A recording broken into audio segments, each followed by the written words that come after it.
The shovel struck frozen ground before sunrise, and Abigail Brooks did not stop digging until her mother's grave was deep enough that no wolf could reach her. No preacher came. No neighbor came. She wrapped her mother in the only clean quilt she owned, lowered her into the earth with her own 2 hands, and stood alone in the gray Wyoming light, dirt under her fingernails, refusing to let a single tear fall until the last shovel of soil was packed down flat. "I ain't burying weakness with you, Mama," she whispered. "Just grief. That's all I got left to give away." If this story moves you, please subscribe to my channel and follow it all the way to the end. Drop a comment telling me what city you're watching from tonight. I want to see just how far this story has traveled. Now, let's begin. Wyoming Territory. Summer of 1884. Ethan Walker stood at the edge of the cattle auction grounds with a piece of bread in his hand, and for the 3rd week running, he could not finish his sentence. This bread. He started looking at the crumbling half-loaf like it had insulted him personally. "Where does this come from?" The auctioneer's boy shrugged. "Comes in a basket before dawn, Mr. Walker. Somebody leaves it at the chuck wagon. Gone before anybody sees who." "Somebody," Ethan repeated. "Somebody doesn't bake bread like this." He was not exaggerating, and every rancher standing near the coffee barrel knew it. The crust cracked instead of crumbled. The inside held moisture like it had been kissed with butter before it ever touched flour. Grown men who hadn't complimented a meal since their mothers died were going back for 2nd and 3rd slices, sheepish about it, wiping their mouths like boys caught stealing pie. Ethan Walker was 35 years old, and every man in 3 counties would tell you the same thing about him without being asked twice. He did not chase things. He built the 2nd largest cattle operation in the territory. Not by being the loudest man in the room, but by being the most honest one.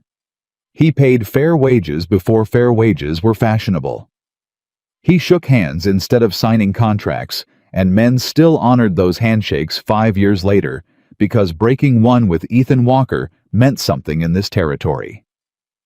He did not get curious. He got respected. But this bread had gotten under his skin in a way nothing had in a decade, and he was tired of pretending otherwise.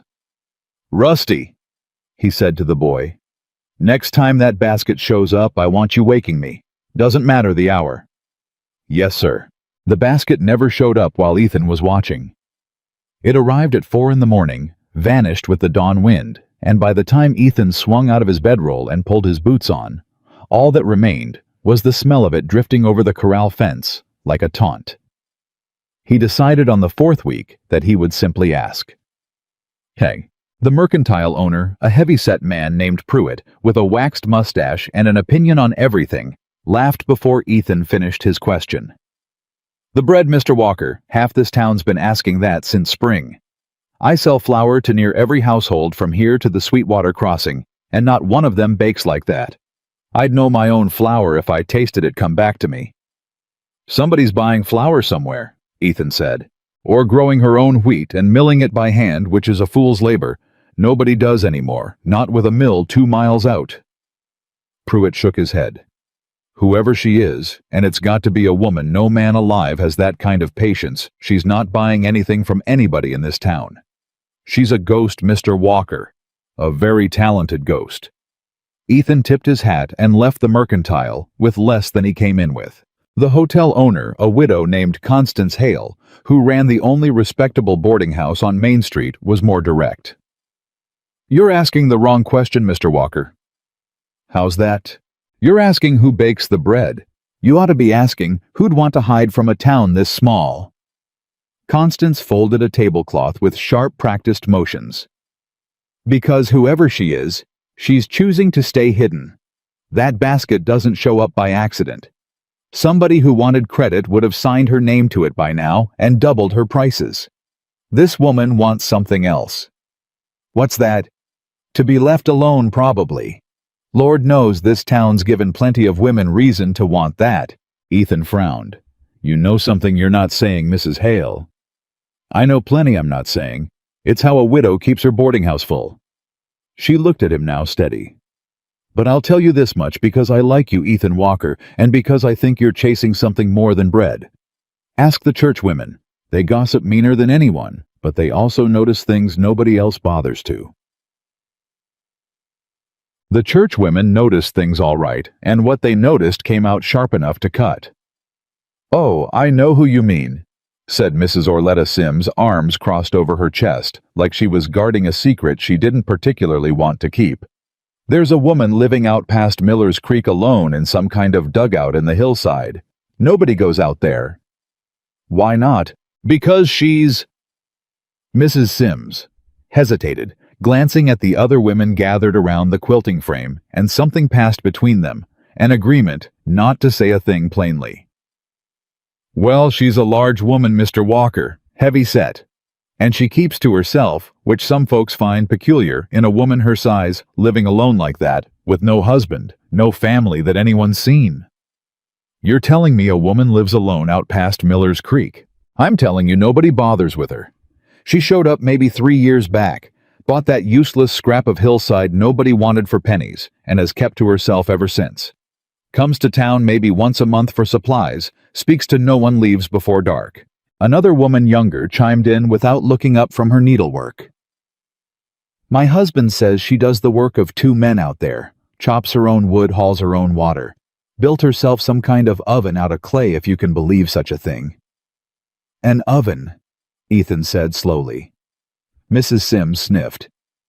"I wouldn't know what she does with it. I've never had cause to go out that way, and I can't imagine why you would either, Mr. Walker, unless you've taken an interest in loneliness." Ethan did not answer that. He tipped his hat and walked out before his temper got the better of his manners, because something about the way these women spoke of a stranger they'd never once tried to know had settled cold in his stomach. The stagecoach driver, a leathery old-timer named Cole, who'd hauled mail and passengers across this territory for 20 years, was the first person who spoke of the woman without contempt in his voice. "Miss Brooks," he said. "Abigail Brooks. Good woman. Quiet. You know her. Delivered her mail a time or 2 back when she still got mail. Nobody writes her anymore, not since her mother passed." Cole spit tobacco off to the side and considered his next words carefully. "She came out here with her mother maybe 4 years back. Sick woman, the mother. Abigail nursed her the best 2 years anybody could out there alone with nothing but a wagon and grit. Mother died anyway. Abigail buried her with her own hands because no preacher would ride out that far for a woman nobody in town claimed as their own." Ethan's jaw tightened. "Buried her alone. That's what I heard. And she never once asked this town for a thing since. Not charity, not sympathy, not so much as a kind word. Built herself a dugout, built herself an oven, and started baking bread nobody in 3 counties can rightly explain." Cole looked at Ethan with something like warning in his eyes. "Folks around here decided a long time ago that a woman built like Abigail Brooks alone like that must be somehow lacking. Truth is, son, she's got more grit than every rancher put together at that auction house, and not one of them's ever thanked her for a single loaf. Nobody's ever thanked her. Nobody's ever met her, Mr. Walker. That's the whole trouble." It was the blacksmith finally who told him where to find her, and he did it reluctantly, hammer still in hand, sweat cutting clean lines through the soot on his face. "You sure you want to go bothering her?" the blacksmith asked. "She keeps to herself for good reason, I'd wager." "I don't intend to bother her. I intend to pay her a fair price for bread I've been eating without permission for a month." The blacksmith studied him a long moment, then set his hammer down. "There's a woman living out there alone past the hillside where the old Kettleman claim used to sit. Sod dugout, nothing fancy. Folks don't pay much attention to her." He hesitated. "That's wrong of them if you want my opinion, which nobody's asked for. But that's where you'll find your bread, Mr. Walker, if she'll let you find her at all." The ride out to Miller's Creek took the better part of an hour, and Ethan Walker spent every minute of it turning over what he'd heard. A woman who buried her own mother because no one would help her. A woman who built an oven with her hands because no one would teach her.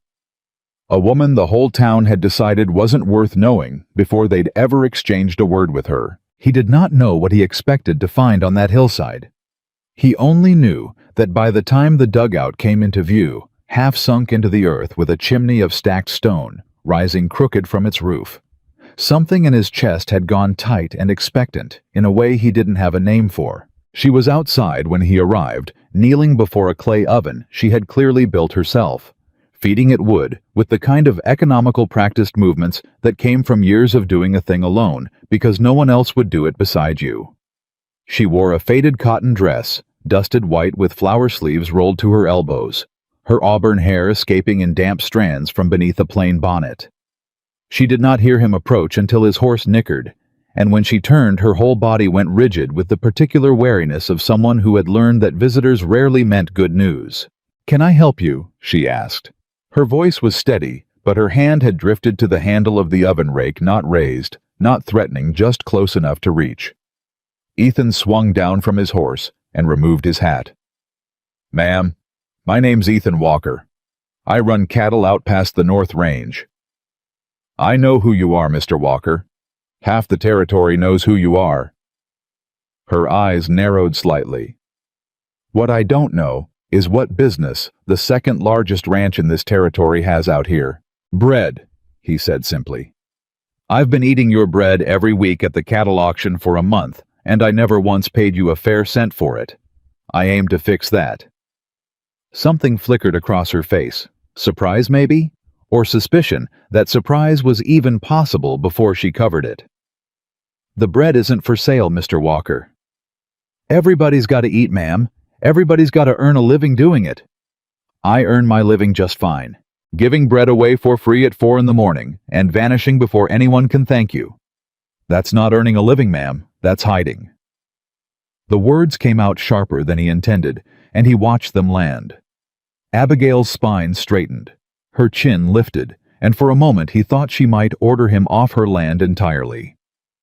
"You don't know a thing about me, Mr. Walker," she said, "so I'll thank you not to speak as though you do." "You're right, I don't." He held his ground hat still in his hands, meeting her eyes without flinching. "That's why I rode an hour out here instead of asking around town for a 4th week straight. I wanted to hear it from you." "Hear what?" "Why a woman with hands like that," he nodded toward her flour-dusted, work-roughened fingers, "chooses to feed a whole cattle auction in secret instead of opening a shop on Main Street and charging what she's worth." Abigail's mouth tightened into a thin line, and when she spoke again, her voice had dropped quieter, harder. "Because Main Street doesn't want a woman who looks like me standing behind a counter, Mr. Walker. Main Street wants pretty young things in clean aprons who smile at customers and don't remind anyone of hard labor. I found that out the first month I was here when I tried to sell bread at the general store, and Mr. Pruitt told me politely as he could manage that my kind of woman wasn't good for business." Ethan felt something cold settle in his gut. "Pruitt said that." "Pruitt implied it. Men like Pruitt rarely say the ugly thing outright. They just make sure you understand it anyway." She turned back to her oven, feeding it another piece of wood with more force than necessary. "So I stopped asking for a place at anybody's counter. I bake in the dark. I leave my bread where hungry men will eat it without seeing my face attached to it, and I don't have to watch anybody decide I'm not worth their trade before I've said a single word. That's not living, ma'am. That's disappearing. That's surviving, Mr. Walker, and I'd wager you've never had to learn the difference." The silence between them stretched taut, and Ethan found himself for the first time in longer than he could remember, without a ready answer. He had come here to pay a debt. He had not expected to be handed the truth of an entire county's cruelty, laid out plain and unflinching by the very woman who'd absorbed it. "I'm sorry," he said finally, "for what this town's done to you. I didn't know." "Nobody knows, Mr. Walker. That's rather the point of being invisible." She straightened, wiping her hands on her apron, and something in her posture had shifted, not softened exactly, but steadied like a woman bracing for one more disappointment she'd already rehearsed in her mind. "So, if you've come to pay me for bread, leave a coin under a rock, same as everybody who's ever wanted more of it. If you've come to gawk at the woman living alone in a hole in the ground, I'd ask you to get back on your horse." "I haven't come to gawk." "Then what have you come for?" Ethan looked at her a long moment, and the honest answer surprised even him on its way out of his mouth. "I came because I couldn't finish a single meal this month without wondering who made it taste like that." I came because I've eaten in the finest hotels in Cheyenne and never once tasted bread that made a table full of grown ranchers go quiet out of respect. And now that I'm standing here, ma'am, I find myself a good deal more interested in the woman who built that oven with her own 2 hands than I ever was in the bread itself." Abigail stared at him, and for the first time since he'd arrived, she looked less guarded and more simply exhausted, like a woman who had spent 3 years steeling herself against unkindness and did not know what to do with the absence of it. "You should go, Mr. Walker," she said, but there was no force behind it now. "It's getting late and I've got dough that won't proof itself. Can I come back?" "Why would you want to?" "Because I meant what I said. And because I don't much care for the idea of a whole county eating your bread every week and never once thanking the woman who made it." He set his hat back on his head. "I'll leave a fair price under that rock, same as you said. But I'll be back next week, ma'am, and the week after that, until you tell me plainly to stop." She didn't answer him. She simply watched him mount his horse and ride back toward the trail, her arms crossed over her chest, her face unreadable in the fading afternoon light. But long after his silhouette had disappeared over the ridge, Abigail Brooks stood outside her dugout without moving, turning his words over like a woman handling something unfamiliar and unsure whether it might break in her hands. Oh, he came back the following Thursday exactly as he'd promised, and the Thursday after that. He did not bring gifts. He did not bring pity disguised or otherwise. He brought questions, real ones, the kind that required an answer instead of a polite deflection. "Why does your crust crack instead of tear?" he asked the third week, watching her pull a loaf from the clay oven with a wooden peel she'd carved herself. "Steam," she said, surprised into answering, before she remembered she wasn't in the habit of explaining herself to anyone. "I splash water on the oven floor right before I close it. Traps steam around the loaf the first few minutes, keeps the crust from setting too fast." "Where'd you learn that?" "Nobody taught me. I ruined 40 loaves finding it out myself." She glanced at him sideways, testing the ground of the conversation like a woman unused to being asked follow-up questions instead of judgments. "Why does that interest you?" "Because nobody in this territory does anything that well by accident, ma'am. That kind of mastery costs something. I'd like to know what it cost you." Abigail set the loaf down slowly. 3 years of failure nobody witnessed, Mr. Walker. That's what it cost." "Then it wasn't wasted if I'm the one finally asking." She didn't have an answer for that, and for the first time since he'd started coming, she let the silence between them sit comfortable instead of guarded. He learned over the weeks that followed that she milled her own grain by hand, because the county mill charged fees she couldn't spare, and treated her when she'd tried it twice with the same thinly veiled contempt as Pruitt's General Store. He learned that she'd built her oven from clay she dug, and fired herself testing a dozen mixtures before she found one that held heat the way she needed.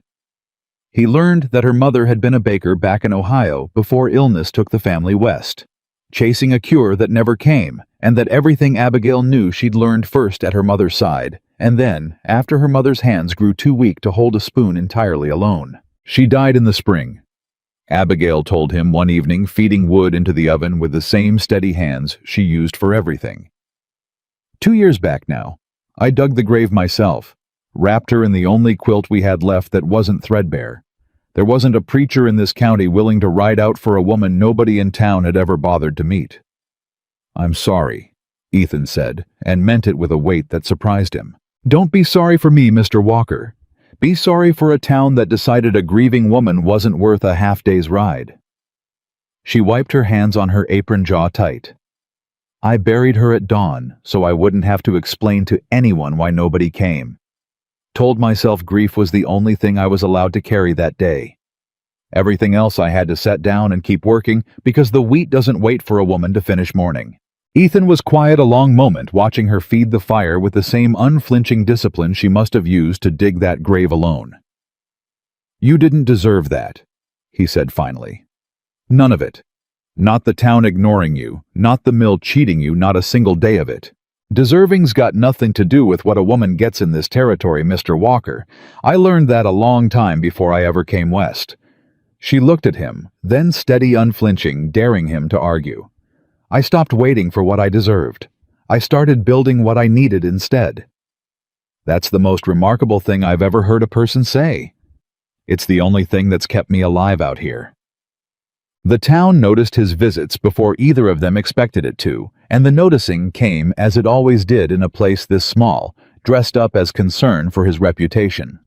Ethan. Old man Garrity, who ran the largest spread after Ethan's own, caught him outside the mercantile with the particular tone men used when they thought they were doing a friend a favor. Heard you've been riding out past Miller's Creek most Thursdays. That's right. To see the Brooks woman. To buy bread from Miss Brooks, yes. Garrity's mouth twisted, not quite a smile. Son, you could buy that bread and leave a coin under a rock same as everybody else. You don't need to be riding out there yourself week after week. Folks are starting to talk. Let them talk. It's your reputation, Ethan. You've built something respectable in this territory. A man in your position. Garrity glanced around, lowered his voice like the words themselves were shameful. Folks wonder why you'd take an interest in a woman like that. A woman living alone built the way she's built. It doesn't sit right with people. Ethan felt his jaw go tight in a way it rarely did, a heat rising in his chest that had nothing to do with the summer sun. A woman like what, Garrity? Say it plain since you're so concerned with plain talk. Garrity had the decency to look uncomfortable. You know what I mean. I don't believe I do. Why don't you finish the sentence? Ethan, say it or don't say anything at all, because I've spent a month listening to this whole town talk around a woman they've never once bothered to know, and I'm tired of hearing it dressed up as concern. Ethan stepped closer, and though his voice never rose, something in it made Garrity take an involuntary step back.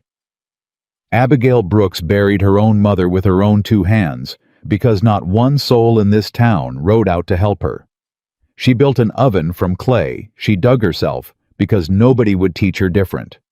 She bakes bread that half this county eats every week without once thanking her for it. And you're standing here telling me my reputation's at risk because I ride out to pay her a fair price and treat her like a human being. I didn't mean...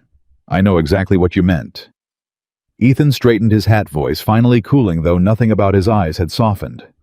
You'll have to forgive me if I don't much care what this town thinks of where I ride on a Thursday. He walked away before Garrity could answer, and though he did not look back, he heard the older man mutter something to Pruitt, who had drifted over to watch, and the two of them fell into the low, disapproving murmur that Ethan was coming to understand was the only language this town seemed to speak fluently when it came to Abigail Brooks.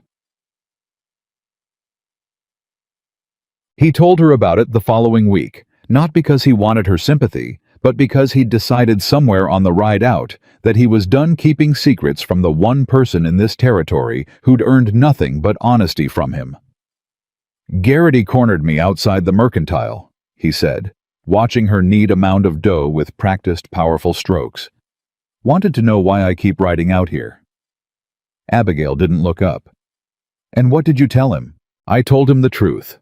That I ride out here because you're the most remarkable person I've met in this territory, and I don't much care what a man like Garrity thinks about where I spend my Thursdays.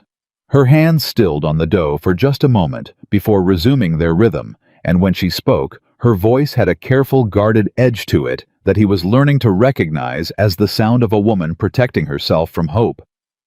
You shouldn't have said that. Why not? It's true. Because now they'll talk about both of us instead of just me, and I know exactly how that story gets told in a town like this. She finally looked up, and there was something fierce and frightened both in her eyes at once. They'll say I trapped you somehow.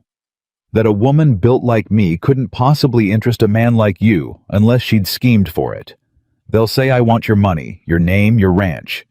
They will never once consider that you rode out here on your own 2 feet and decided for yourself that I was worth knowing. Let them say whatever they want to say. I know why I ride out here. Do you? She wiped flour from her hands, studying him with an intensity that felt like being weighed and measured. Because I've watched men decide they admire a woman's strength right up until that admiration gets inconvenient, right up until standing beside her costs them something. I'm not most men. Everyone says that Mr. Walker right before they prove they are. The words landed harder than she probably intended, and Ethan felt the sting of them settle somewhere close to his pride. But he did not flinch from it, because he understood, watching her brace herself for a disappointment she'd clearly weathered before, that she wasn't testing him out of cruelty. She was testing him out of self-preservation, the same discipline that had taught her to dig a grave alone and build an oven with her bare hands, and mill her own grain rather than beg a county mill for fair treatment. Abigail. It was the first time he'd used her given name, and he watched it land. Watched something in her shoulders go still. I don't know what kind of proof would satisfy you given everything this territory's put you through, but I intend to keep showing up. Every Thursday, same as I have been, whether Garrity likes it or whether the whole county decides to talk. And one day, however long it takes, I expect you'll stop waiting for me to prove myself wrong. She didn't answer right away. She turned back to her dough, shaping it into a tight round loaf with hands that trembled just slightly, just enough for him to notice before she set it aside to rise. "You should go," she said finally, but her voice had none of the sharpness from their first meeting. "It's getting dark, and you've got a long ride back." "I'll see you Thursday." "I know you will," she said, and though she didn't turn to watch him go, there was something almost like a smile pulling at the corner of her mouth as she said it, the first he'd ever managed to earn from her.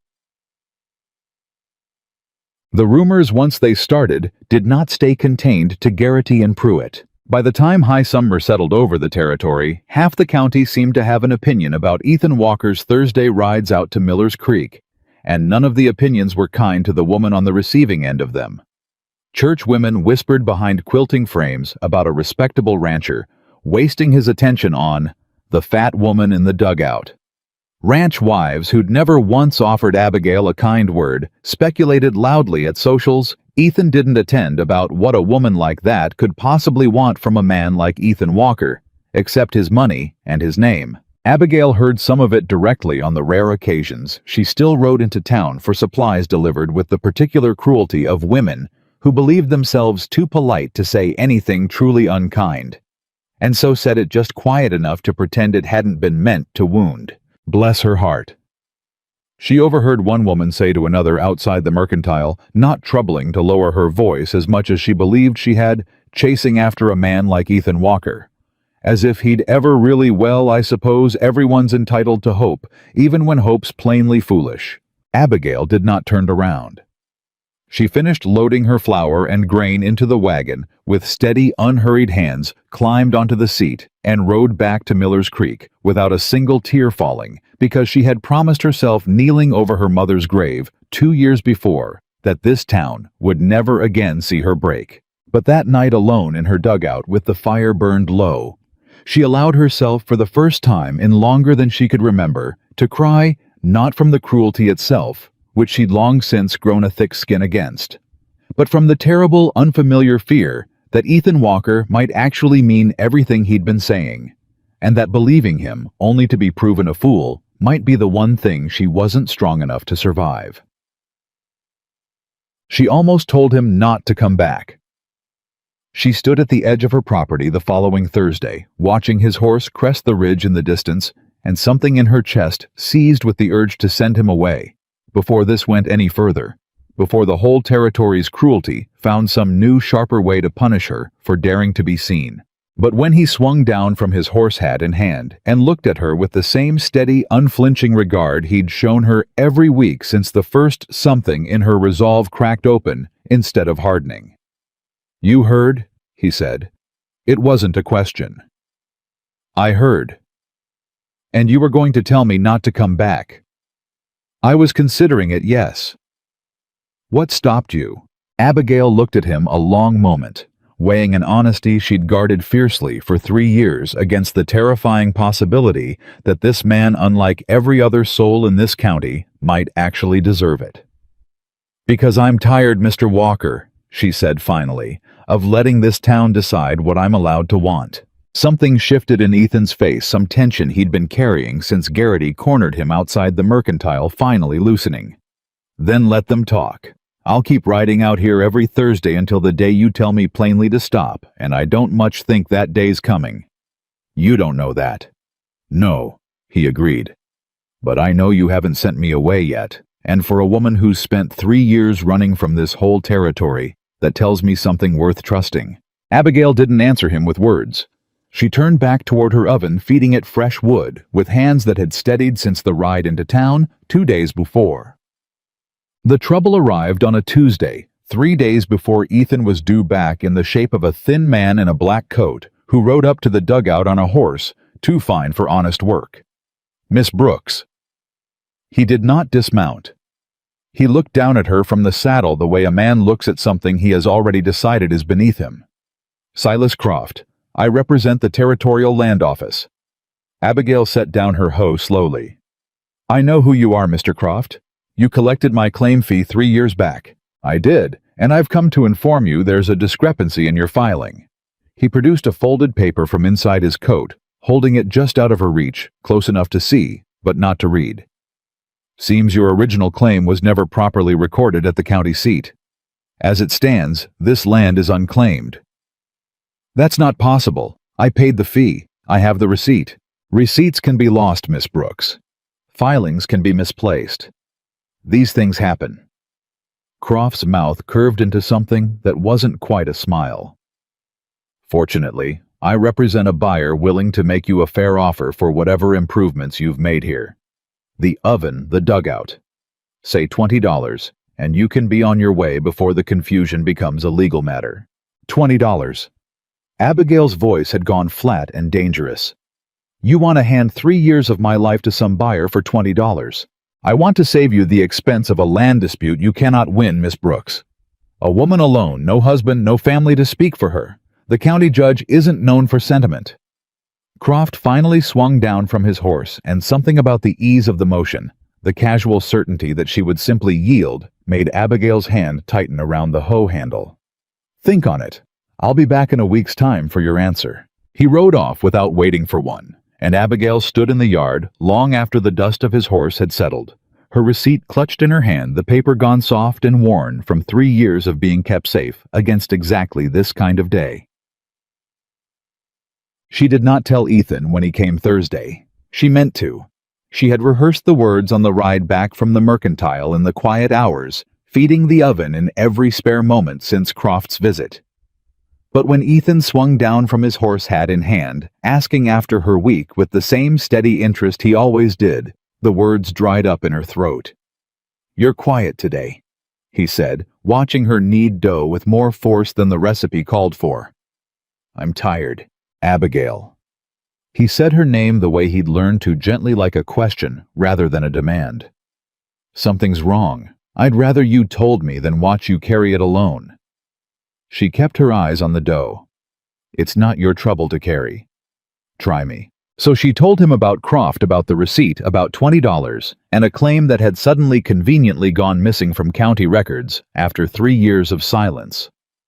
Ethan listened without interrupting, and by the time she finished, his jaw had gone tight in a way she was learning to recognize. "That's not confusion," he said. "That's theft dressed up in a land agent's coat. I don't have proof of that. You have a receipt.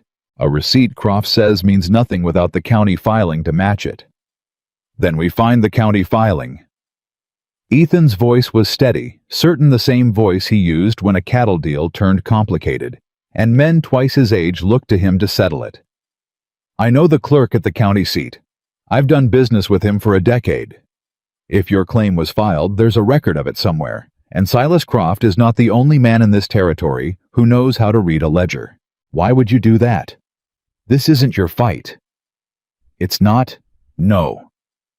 He looked at her directly, and there was nothing careful or measured in his voice now. "But I've watched this town treat you like you're not worth the trouble of a fair hearing since the day I met you. And I'll be damned if I let a man like Croft take the one thing you built with your own hands while I stand by and call it none of my business." Abigail's throat tightened, and for a moment she couldn't answer him at all. "You'd ride to the county seat, for me." "I'd ride to the county seat for anyone Croft's trying to cheat, ma'am. It happens, I'd ride a good deal faster for you." Mud. He was true to his word. He rode out the very next morning, and by the time he returned 2 days later, he had with him a certified copy of Abigail's original filing, dated and stamped, proving beyond any dispute that her claim had been recorded properly 3 years before, and that the missing record Croft had cited existed exactly where it was supposed to, buried in a drawer. The clerk admitted Croft had specifically requested to review the previous month. "He didn't lose your filing," Ethan told her, laying the paper on her table, with the flat, controlled anger of a man choosing his words carefully. "He pulled it himself, and hoped you wouldn't have the means to prove otherwise." Abigail stared at this paper, her own name in careful clerk's script, the date she remembered standing in that office 3 years ago, with her mother still alive and well enough to squeeze her hand with pride. Why would he do that? What's $20 of Dugout worth to a man like Croft? Nothing by itself, but I asked around before I rode back. Croft's been buying up cheap claims all along Miller's Creek for the better part of a year, consolidating them quiet, before word gets out that the Territorial Railroad's surveying a line through this valley next spring. Ethan's expression darkened. "Land that's worth $20 today will be worth $2,000 once that line comes through, Abigail. You're not the first claim he's tried to steal. You're just the first one who had someone willing to ride to the county seat on her behalf." Abigail sat down slowly, the weight of it settling over her. Not just the theft attempted against her, but the casual, practiced cruelty of a man who had clearly done this before, to other women alone, other homesteaders without the means or the connections to fight back. "He'll come back Thursday for my answer," she said quietly. "Then he'll get one, and I intend to be standing right beside you when he does." Word of what Croft had tried spread faster than Ethan expected, and not in the direction the town's gossip usually ran. Cole, the stagecoach driver, heard it first from the clerk himself, and by the time he rolled through Miller's Creek on his regular route, he stopped his coach at the edge of Abigail's land just to tell her plainly what he thought of it. "Man's been doing this up and down the territory for a year," Cole said, spitting off to the side, his voice rough with disgust. "Widow Hensley lost her claim to him last autumn. Poor woman didn't have anybody to speak for her at the county seat. Croft got that parcel for $8 and sold it to the railroad survey for $600 inside of 2 months. $600? Abigail repeated, stunned. "That's what I hear. And he'd have done the same to you if Mr. Walker hadn't ridden out there and made a nuisance of himself in front of the clerk." Cole tipped his hat toward Ethan with something like respect he'd never shown a rancher before. "Reckon you did more good in 2 days than this whole town's managed in 3 years, Mr. Walker." Even the blacksmith, who had been so reluctant to point Ethan toward Miller's Creek in the first place, rode out himself the following week, not for bread, but simply to shake Abigail's hand, and tell her that what Croft had tried was a disgrace, and that she ought to have come to town and said something the moment it happened, instead of carrying it alone. "Why would I have told you?" Abigail asked him, genuinely puzzled. "You've never had a kind word for me in 3 years, Mr. Hollis." The blacksmith had the grace to look ashamed. "No, ma'am, I haven't. That's a fault of mine I mean to correct if you'll let me. A woman doing the work you do, building what you've built, deserves better than what this town's given her." He cleared his throat, uncomfortable with the sincerity of his own words. "Croft comes sniffing around here again, you send word to my forge. I'll bring every man who owes me a debt, and there's more than a few." Croft returned exactly when he said he would, and found Ethan Walker waiting in the yard beside Abigail, the certified filing in her hand, her spine straight as a fence post. "Mr. Walker?" Croft's easy confidence flickered just slightly at the sight of him. "I didn't expect to find you out here." "I imagine not." Ethan didn't raise his voice. He rarely needed to. "Miss Brooks has her filing Croft. Properly recorded, properly dated, 3 years standing. I'd think carefully before you say another word about missing paperwork, given that the clerk at the county seat remembers exactly which drawer you asked to review last month." Croft's mouth worked for a moment before he found his composure again. "There's clearly been some misunderstanding. There's been an attempted theft," Abigail said, her voice cutting clean through his excuse. "From a woman you assumed had no one willing to stand up for her. You assumed wrong, Mr. Croft, and I'd thank you not to darken this land again." Croft looked between them, calculation flickering behind his eyes, and whatever he saw in Ethan Walker's steady, unyielding stare convinced him the fight wasn't worth the cost. He mounted his horse without another word and rode off, and this time Abigail did not stand watching the dust settle with dread. She stood watching it with something closer to triumph Ethan beside her, the filing still clutched safe in her hand. "Thank you," she said finally, and the words carried a weight far beyond the two of them. "You didn't need saving Abigail. You had the truth on your side the whole time. I just made sure this territory couldn't ignore it."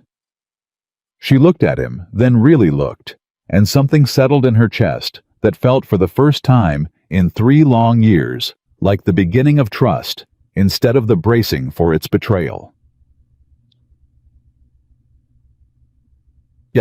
That evening, after Croft's dust had long settled and the sun had dropped low behind the hills, Ethan lingered longer than he usually allowed himself, sitting on an overturned crate near the oven while Abigail finished the last of her baking for the week. "Can I ask you something?" she said, not looking up from the loaf she was shaping. "Anything. Why does it matter so much to you, Croft, the filing, all of it? You could have told me to hire a lawyer and gone home to your own ranch and never thought of it again." She glanced up at him. Most men would have. Ethan considered the question a long moment before answering, turning his hat over in his hands. "My father lost our first spread back in Missouri to a man not so different from Croft. Smooth talker, official-looking papers, a bank willing to look the other way because my father was a tenant farmer, nobody important enough to defend." His voice had gone quieter, rougher around the edges. "We had nothing after that. Walked west with what we could carry. I was 12 years old, and I watched my father age 10 years in a single season, because the law didn't care to protect a man without means." "I didn't know that." "Not many do. I don't tell it often." He looked at her steadily. "But when Croft rode up here thinking he could take what you built because you were a woman alone with no one to speak for you, I saw my father standing in that field again, watching everything he'd worked for signed away by men who never once had to answer for it. I wasn't going to stand by and let it happen twice in one lifetime." Abigail set down the loaf, her hands trembling slightly, not from fear this time, but from something far harder to name. "You never told me you understood what it was to lose everything. I understood it long before I ever tasted your bread, Abigail. Maybe that's why I couldn't stop asking who'd made it. Some part of me recognized the same grit in it that got my family through those first hard years." He held her gaze. "I didn't come back here Thursday after Thursday because I pitied you. I came back because I recognized you."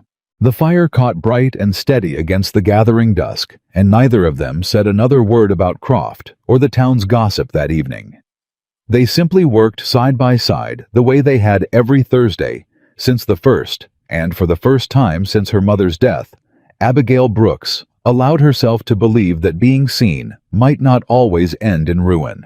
He came back the next Thursday and the one after that, and by the time the wild sunflowers along Miller's Creek had started dropping their heads under the weight of high summer, neither of them bothered pretending the visits were only about bread. "I brought you something," Ethan said, reaching into his saddlebag before he'd even finished dismounting. Abigail's whole body went still. "Mr. Walker, it's not charity." He said it before she could, because he'd learned by now exactly the shape her refusal took, and exactly how fast it came. He held out a small burlap sack. "Wheat seed, good stock, hardier than what grows wild out here. I traded for it up in Cheyenne last month, and had more than my own fields could use." "I don't need your seed. I didn't say you needed it. I said I had more than I could use, and it seemed a waste to let it sit in my barn when you're out here milling grain by hand because the county mill won't deal fair with you." He set the sack down on the ground between them, instead of pressing it into her hands, giving her the choice of whether to pick it up at all. "You can tell me to ride off with it if you want.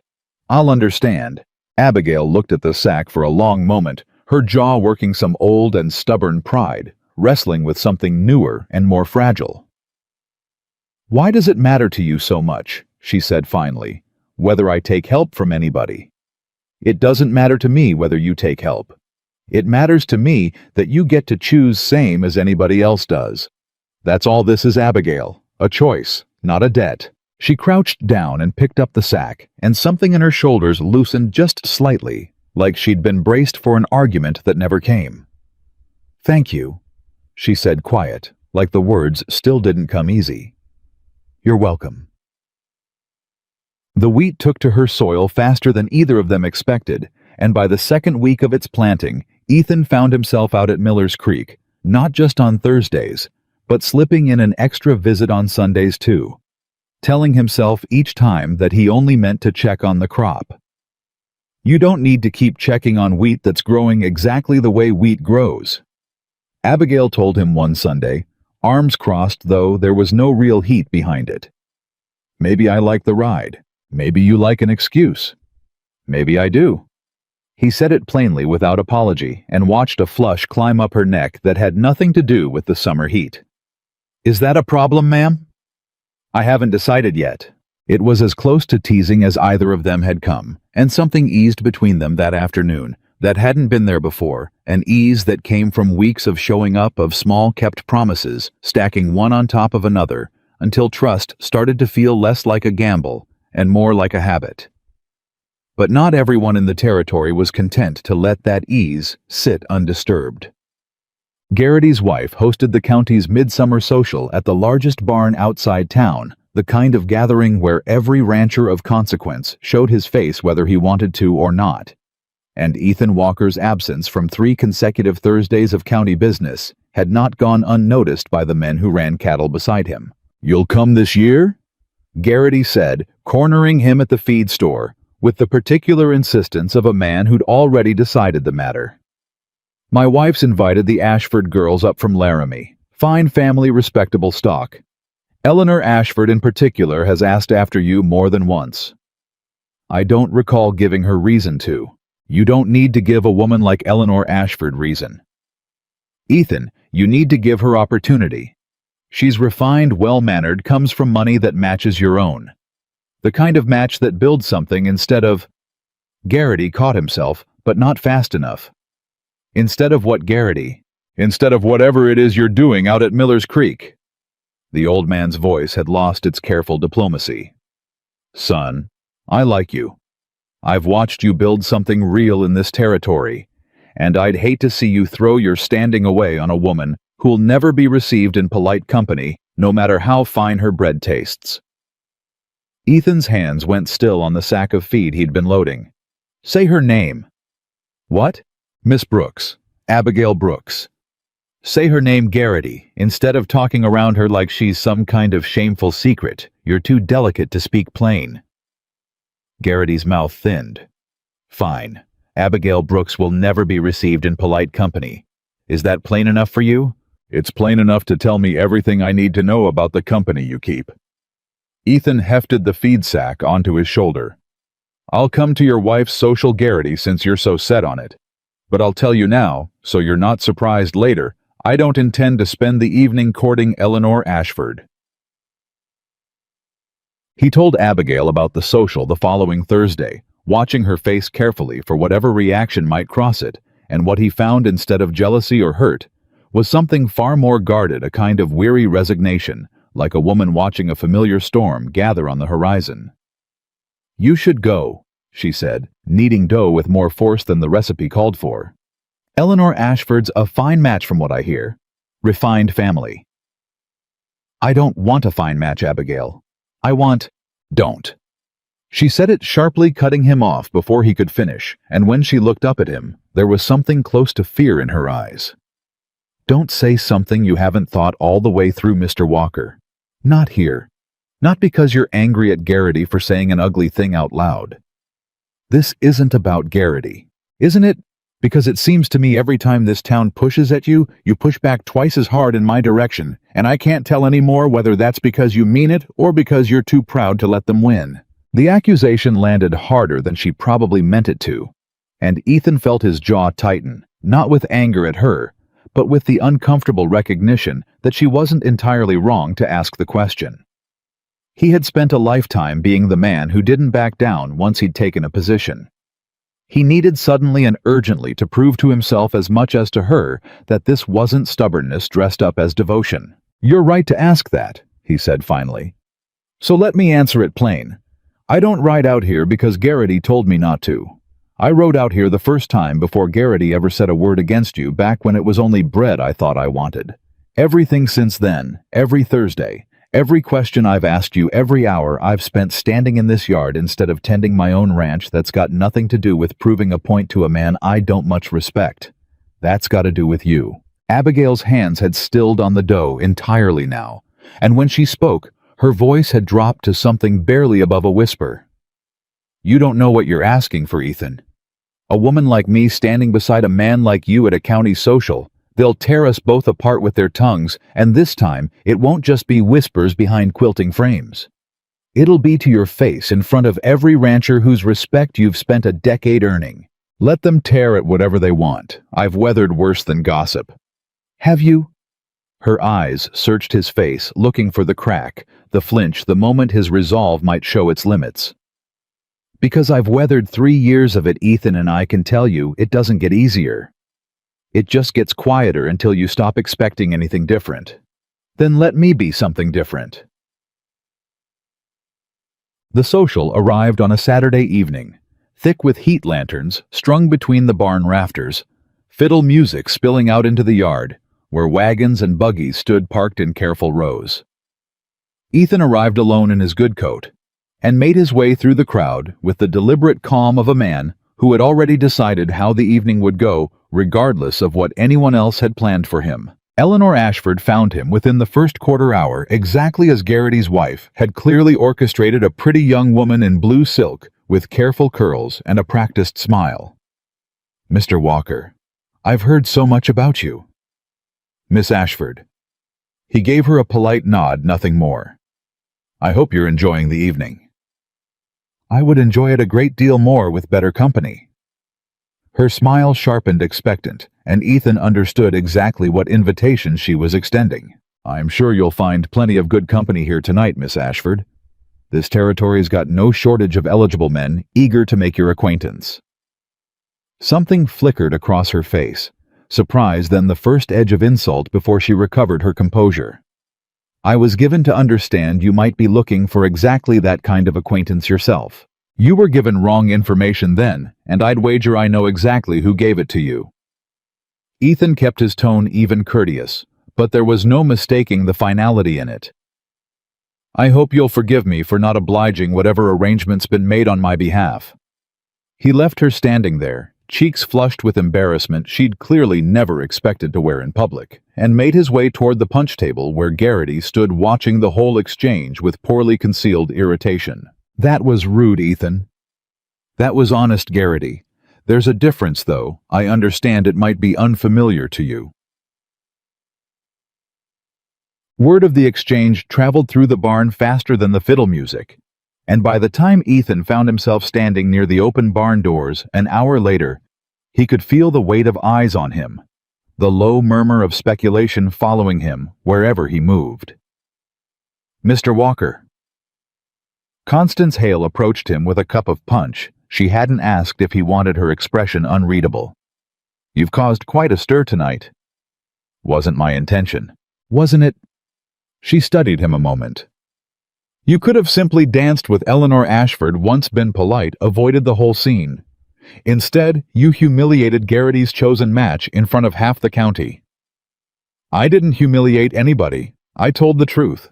The truth has a way of humiliating people who'd rather not hear it."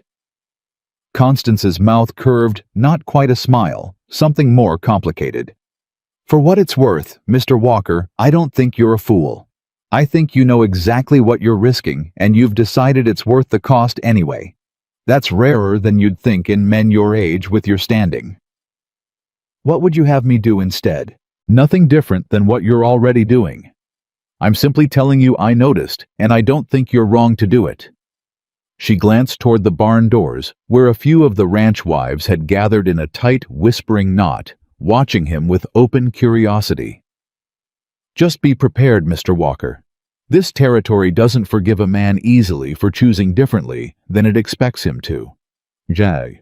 Abigail heard about the social before Ethan ever had the chance to tell her himself, delivered secondhand, and cruelly embellished by the time it reached her at the Mercantile the following morning. "Turned down Eleanor Ashford flat right in front of everybody," Mrs. Sims was saying to another woman near the flour barrels, not troubling to notice Abigail standing close enough to hear every word. "Practically insulted the poor girl, and everyone knows exactly why, though I can't for the life of me understand it.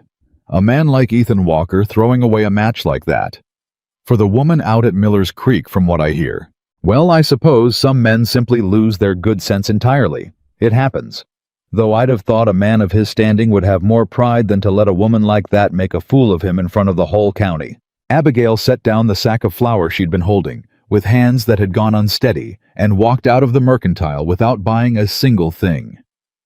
Her chest tight with a feeling she couldn't quite separate into its parts. Gratitude tangled up with dread. Hope twisted through with the old familiar certainty that hope always cost more than it was worth. He found her that evening sitting outside her dugout in the last of the daylight, and he knew from the set of her shoulders before he'd even dismounted that she'd heard.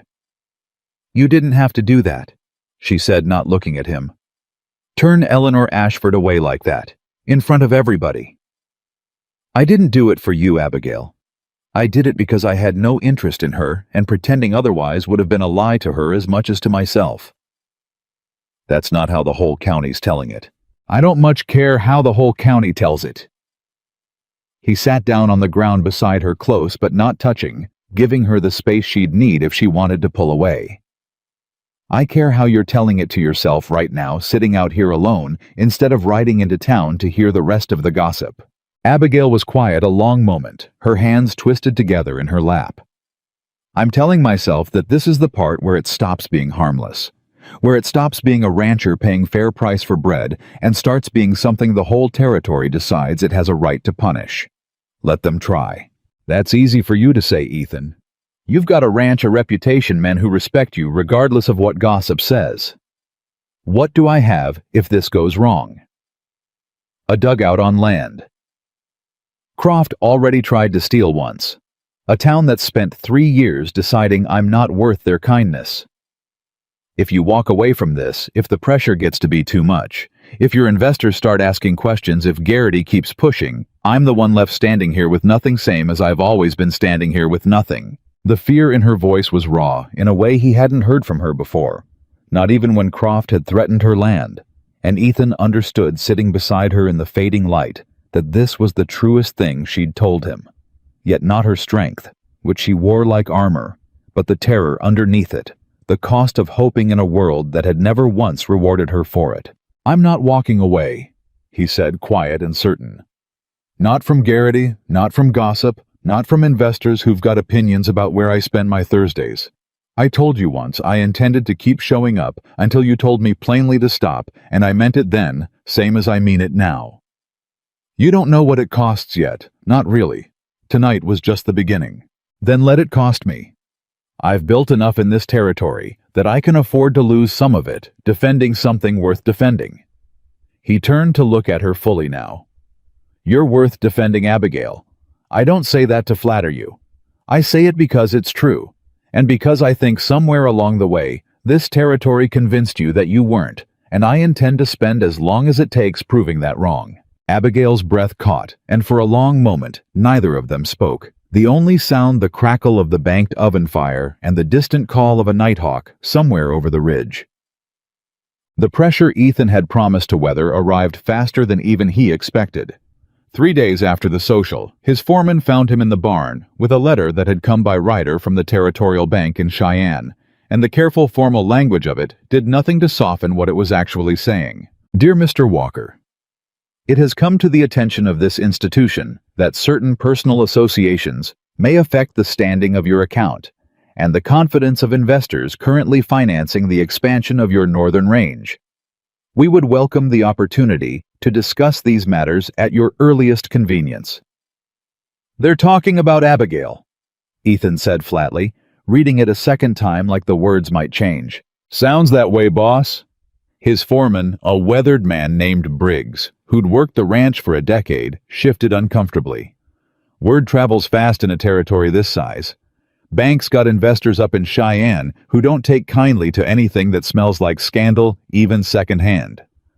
This isn't scandal. This is a woman selling bread and a man paying fair for it. I know that, boss. Whole crew knows that. Doesn't mean the men holding the purse strings up in Cheyenne see it the same way. Ethan folded the letter with more force than necessary and rode into town that same afternoon, finding the bank's local representative, a nervous young man named Whitfield, hunched over his ledgers in the small office behind the mercantile. "Mr. Walker, I wasn't expecting—" "You wrote me a letter, Whitfield. I'm here to answer it in person instead of ink." "It's not my letter, sir. It's from the Cheyenne office directly. They've simply asked that I relay their concerns." "Then relay this back to them plainly." Ethan set both hands on the desk, leaning forward, his voice low and controlled in the way that had settled more than one cattle dispute without a single raised word. "My personal associations are exactly that personal. My ranch has met every obligation, every payment, every quota this bank has ever set for me on time and in full for 5 years running. If the men in Cheyenne want to withdraw their confidence over a woman who bakes bread and minds her own business, I'll take my accounts to a bank that judges a man by his ledgers instead of his Thursdays." Whitfield paled slightly. "Mr. Walker, I don't think anyone intends to—" "Then make sure they understand it plainly, because I won't be having this conversation twice." He did not tell Abigail about the letter, not because he meant to keep secrets, but because he'd decided riding back from town with his jaw still tight that he would not let her carry the weight of a fight she hadn't started and shouldn't have to bear. But Briggs, unable to hold his tongue at the feed store, let it slip to a stagehand who mentioned it to Cole. And Cole, true to the particular honesty that made him the one person in this territory Abigail actually trusted, rode out to tell her himself, rather than let her hear it twisted through a dozen other mouths first. "Banks threatening his standing," Cole told her plainly, standing in her yard with his hat in his hands. "On account of you. Thought you ought to hear it from somebody who cares whether you hear it right instead of cruel." Abigail felt something cold drop through her chest. "He didn't tell me. Reckon he didn't want you carrying it. That's the kind of man he is." Cole shifted his weight. "But I figured you deserve to know what he's standing against for your sake, Miss Brooks, so you understand exactly what kind of man's been riding out here every Thursday." She rode into town that same evening, something fierce and frightened, both driving her, and found Ethan at his own ranch, just as the last light was fading from the sky. "You should have told me," she said before he'd even finished crossing the yard to meet her. "Told you what?" "About the bank. About Cheyenne threatening your standing over me." Her voice shook not with sadness, but with something closer to anger. "I won't be a secret you protect me from Ethan. Not the good and not the bad.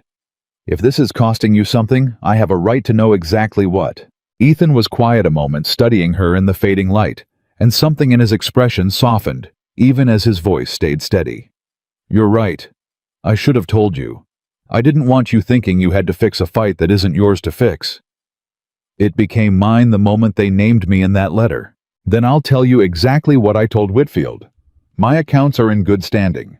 My ranch meets every obligation it's ever had. If Cheyenne wants to pull their investment over a woman who bakes bread and keeps to herself, they can find another rancher to lend to because I won't be threatened into abandoning something I know is right. And if they do pull it, if it costs you everything you've built, then I'll build it again." He said it simply, without bravado, the same steady certainty she'd come to recognize in him over these past weeks.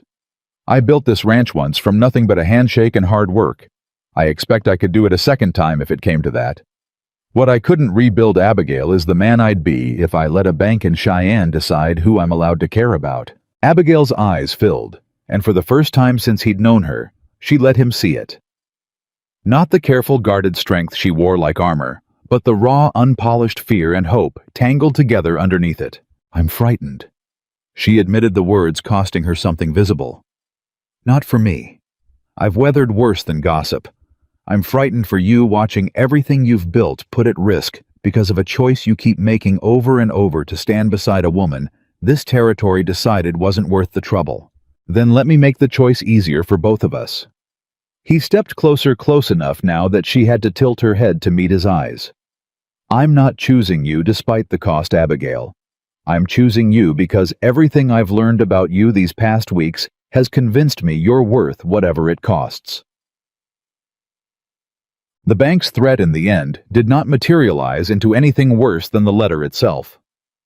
Whitfield relayed Ethan's message to Cheyenne, and whether it was the strength of Ethan's 5-year record or simple reluctance to lose a reliable account over a matter of gossip, the investors quietly let the matter drop, and no further correspondence arrived. But the quiet did not last.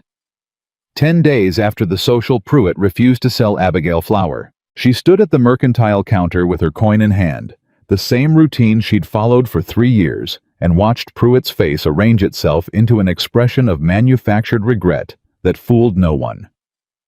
I'm afraid we're low on stock this week, Miss Brooks. Abigail glanced at the shelves behind him, stacked full and unmistakable. The shelves say otherwise, Mr. Pruitt. That stock's spoken for. Regular customers, you understand. Can't be selling to just anyone who walks in. I've been a regular customer for 3 years. Circumstances change, Miss Brooks. His eyes flicked toward the door toward the street outside where 2 ranch wives had paused to watch the exchange with poorly hidden interest. I've got a business to run and a reputation to consider. Surely you understand a man's got to think of his standing in this community. The insult landed exactly as intended, precise and deniable, and Abigail felt the old familiar heat of humiliation rise in her chest, the same helplessness she'd felt 3 years ago, the first time Pruitt had implied, without ever saying plainly, that her kind of woman wasn't good for his business. I understand exactly what you're doing, Mr. Pruitt, she said, her voice steady, despite the tremor she could feel building underneath it. You're punishing me because a man you don't have the courage to confront directly chose to spend his Thursdays somewhere you don't approve of. Pruitt's jaw tightened. I don't know what you mean. You know precisely what I mean. She set her coin down on the counter hard enough that it rang against the wood. Keep your flour, Mr. Pruitt. I built an oven with my own hands out of clay I dug myself. I imagine I can find a way to mill grain without your generosity, too. She walked out with her chin high and her hands steady, and did not let the tears come until she was well outside town, alone on the road back to Miller's Creek. The old wound of being unwanted tearing open fresh, despite 3 years of scar tissue she'd thought would hold. Ethan heard about it before the week was out, and the anger that moved through him was colder and more focused than anything Garrity's gossip had managed to provoke. He rode straight to the mercantile and found Pruitt behind the counter, arranging his shelves with the studied casualness of a man who knew exactly what conversation was coming. You refuse to sell Miss Brooks flour. Pruitt didn't look up. Stock's tight this week, Mr. Walker. Don't insult me twice in one visit, Pruitt. I can see the shelves same as you can. Ethan's voice was quiet, dangerous in a way that made Pruitt finally set down the sack he'd been holding. You've decided to punish a woman for my choices because you don't have the nerve to say a word against me directly. That's a coward's cruelty, and I won't have it. I run a business, Mr. Walker. I sell to who I please. Then you'll sell nothing to me either, or to my ranch, or to any hand that works for me starting today. I'll take my custom to the mercantile in Laramie, and I'll make certain every rancher I do business with hears exactly why. Ethan leaned forward, both hands flat on the counter. You've built your whole trade on ranchers like me, buying supplies week after week, Pruitt. I'd think carefully before you decide a grudge against a woman who never did you a single wrong is worth losing that trade over. Pruitt's face had gone pale, calculation flickering behind his eyes as he weighed pride against profit, and Ethan watched the exact moment the arithmetic tipped in the direction he'd intended. There's no need for that, Mr. Walker. I'm sure we can find some flour for Miss Brooks after all. See that you do. And Pruitt. Ethan straightened, fixing him with a last hard look. If I hear you've turned her away again for any reason, real or invented, this conversation won't be nearly so polite. Pussy. Oi. Abigail learned what he'd done not from Ethan himself, who said nothing of it, but from Constance Hale, who'd witnessed the whole exchange through the boarding house window and made a point of telling Abigail the next time she came through town. He threatened to pull every dollar of his business from Pruitt's store. Constance said something like admiration coloring her usually careful tone. In front of 2 other customers, no less. Pruitt sold you that flower within the hour. Abigail felt something crack open in her chest. Not sorrow this time, but a fierce, unfamiliar warmth she didn't quite have words for. He didn't tell me. Men like Ethan Walker rarely tell you the things that matter most, Miss Brooks. You have to hear it from someone who watched him do it. Constance studied her a moment, something knowing in her expression. For what it's worth, I've lived in this territory a long time, and I've never once seen a man fight this hard for a woman's dignity instead of his own pride. You'd do well to understand what that's worth before this town finds some new way to make you doubt it. She found him that Thursday, sitting on the same overturned crate he'd claimed as his own these past weeks, and instead of the careful distance she usually maintained, she crossed the yard and sat down beside him, without a word, close enough that her shoulder nearly touched his. Constance told me what you did to Pruitt. It needed doing. You could have told me yourself. I didn't want you thinking you owed me something for it. He glanced at her sideways. Same as the wheat seed. Same as the county seat filing. I don't do these things expecting a debt paid back, Abigail. I do them because they're right, and because watching this town treat you unfairly has become a thing I can't stomach standing by for. Abigail was quiet a long moment, watching the last of the evening light catch gold in the dust kicked up by a passing breeze. I've spent 3 years telling myself I didn't need anybody. That needing people was just another way of setting yourself up to be disappointed by them. And now I'm sitting here trying to figure out how a man rides into my life over a loaf of bread and manages week after week to prove every hard lesson I ever learned wrong. She turned to look at him fully, something raw and unguarded in her expression that he'd never seen from her before. I don't know what to do with that, Ethan. I don't know how to trust something this good without bracing for the moment it disappears. Then don't brace for it. Just let it be what it is. That's easier said than lived.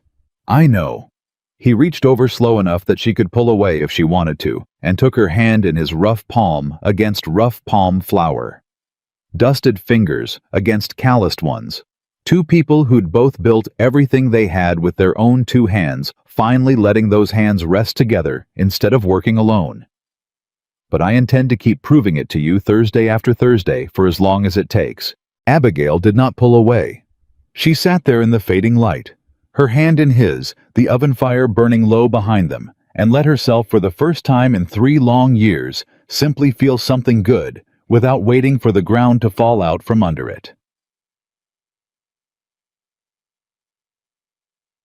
He noticed the roof the following week, a sagging patch above her sleeping quarters where the sod had begun to crumble after a hard summer storm, and he mentioned it carefully, watching for the flare of pride he'd learned to expect from her. That roof needs mending before the fall rains come. I know it does. I could bring lumber out, help you shore it up properly instead of patching sod that's only going to give again. Abigail's shoulders stiffened exactly as he'd anticipated. I don't need you fixing my roof, Ethan. I didn't say you needed it. I asked if I could help. He held her gaze steadily. There's a difference between charity and a man asking permission to lend a hand, same as there was a difference with the wheat seed. I won't do a thing here without you saying yes first, but I'd rather ask than watch you go another winter with a roof that might cave in on you while you sleep. She was quiet a long moment, weighing the offer against 3 years of hard-learned independence. You'd ask permission, every step of it. Every step. It's your home, Abigail, not mine. I'll bring the lumber and you tell me exactly where you want it and how, and if you decide halfway through you'd rather finish it yourself, I'll hand you the hammer and step back. That seemed to settle something in her, and 2 days later he arrived with a wagon loaded with milled lumber and nails, and true to his word, he asked before he lifted a single board. Here or here? He gestured to 2 sections of the sagging roof. Here first, it's weakest. You're certain looks to me like the far corner's worse. I built this roof once already, Ethan. I know exactly where it's weak, and exactly why. There was an edge in her voice, old habit bracing for an argument, but Ethan simply nodded and hefted the board where she'd pointed. Then here it is. They worked together through the afternoon, Abigail directing every placement with the quiet authority of a woman who had built this shelter with her own hands and intended to keep building it that way, and Ethan following her instructions without once trying to take the work from her content, instead, to be the extra set of hands she'd never had. By the time the sun dropped low, the roof stood sound and solid, and Abigail stood beneath it with an expression he hadn't seen on her before. Not gratitude exactly, but something closer to wonder, like she was still working out how partnership felt different from the charity she'd spent so long guarding herself against. "It's a good roof," she said finally. "It's your roof. I just helped you finish it faster than you'd have managed alone." "I'd have managed." "I don't doubt that for a second. Doesn't mean you had to." Yeah, 2 days after the roof was finished, a buggy Abigail didn't recognize came up the trail toward her dugout, and she felt the old wariness rise in her chest before she recognized the woman driving it as Louise Garrity, wife of the man who'd spent a month making his disapproval of Ethan's visits plain to anyone who'd listen. "Mrs. Garrity." Abigail kept her voice even guarded. "I confess, I didn't expect to see you out this way." Louise climbed down from the buggy with visible discomfort smoothing her skirts clearly, a woman unused to admitting she'd been wrong about something. "I won't take much of your time, Miss Brooks. I've come to apologize." "For what exactly?" "For the things said at my social. For the things I let be said more accurately standing by, while my husband and his friends decided you weren't worth their courtesy."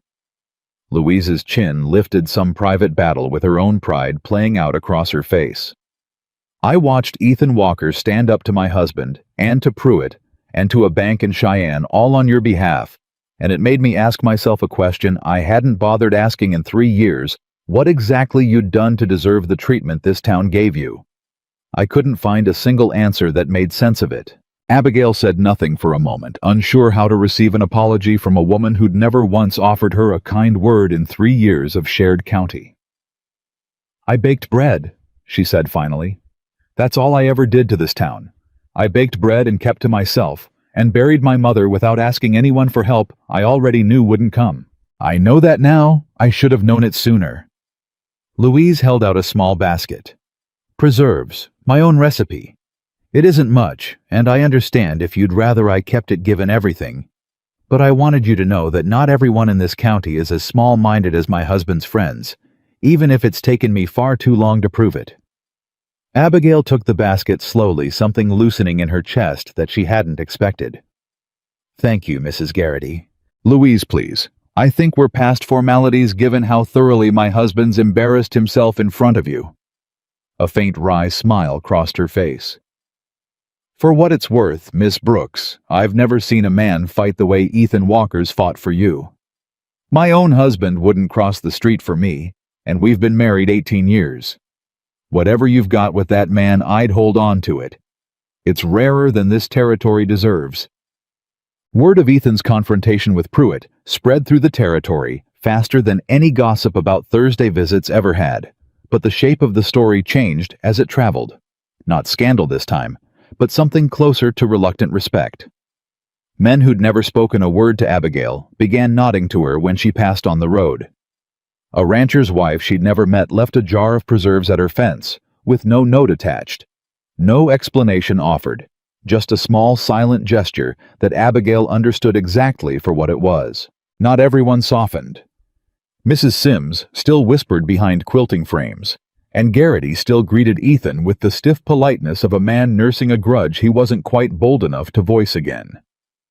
But something in the balance of the county had shifted, subtle but unmistakable, and Abigail found herself for the first time since her mother's death walking through town without the old practiced instinct to keep her eyes down and her steps quick. She was standing outside the mercantile one afternoon, her flour finally purchased without incident, when she overheard 2 ranch hands talking low near the hitching post, unaware she was close enough to hear. "You believe it, Walker, standing up to Pruitt like that? Whole town talking about it. Reckon he means to marry her. Reckon he already loves her way he's been carrying on. Man doesn't fight a bank and a mercantile owner both over a woman he's just fond of." Abigail did not turn to correct them or confirm it. She simply stood there a moment longer, letting the words settle into her chest, not confirmed, not spoken aloud by the one person whose voice would have made it real, but planted now undeniable in the certainty of strangers who'd watched from a distance and seen something she was only just beginning to let herself believe. She told Ethan about it that evening, the two of them sitting together on the crate, as had become their habit. Her hand still finding his, without either of them remarking on when that had become natural.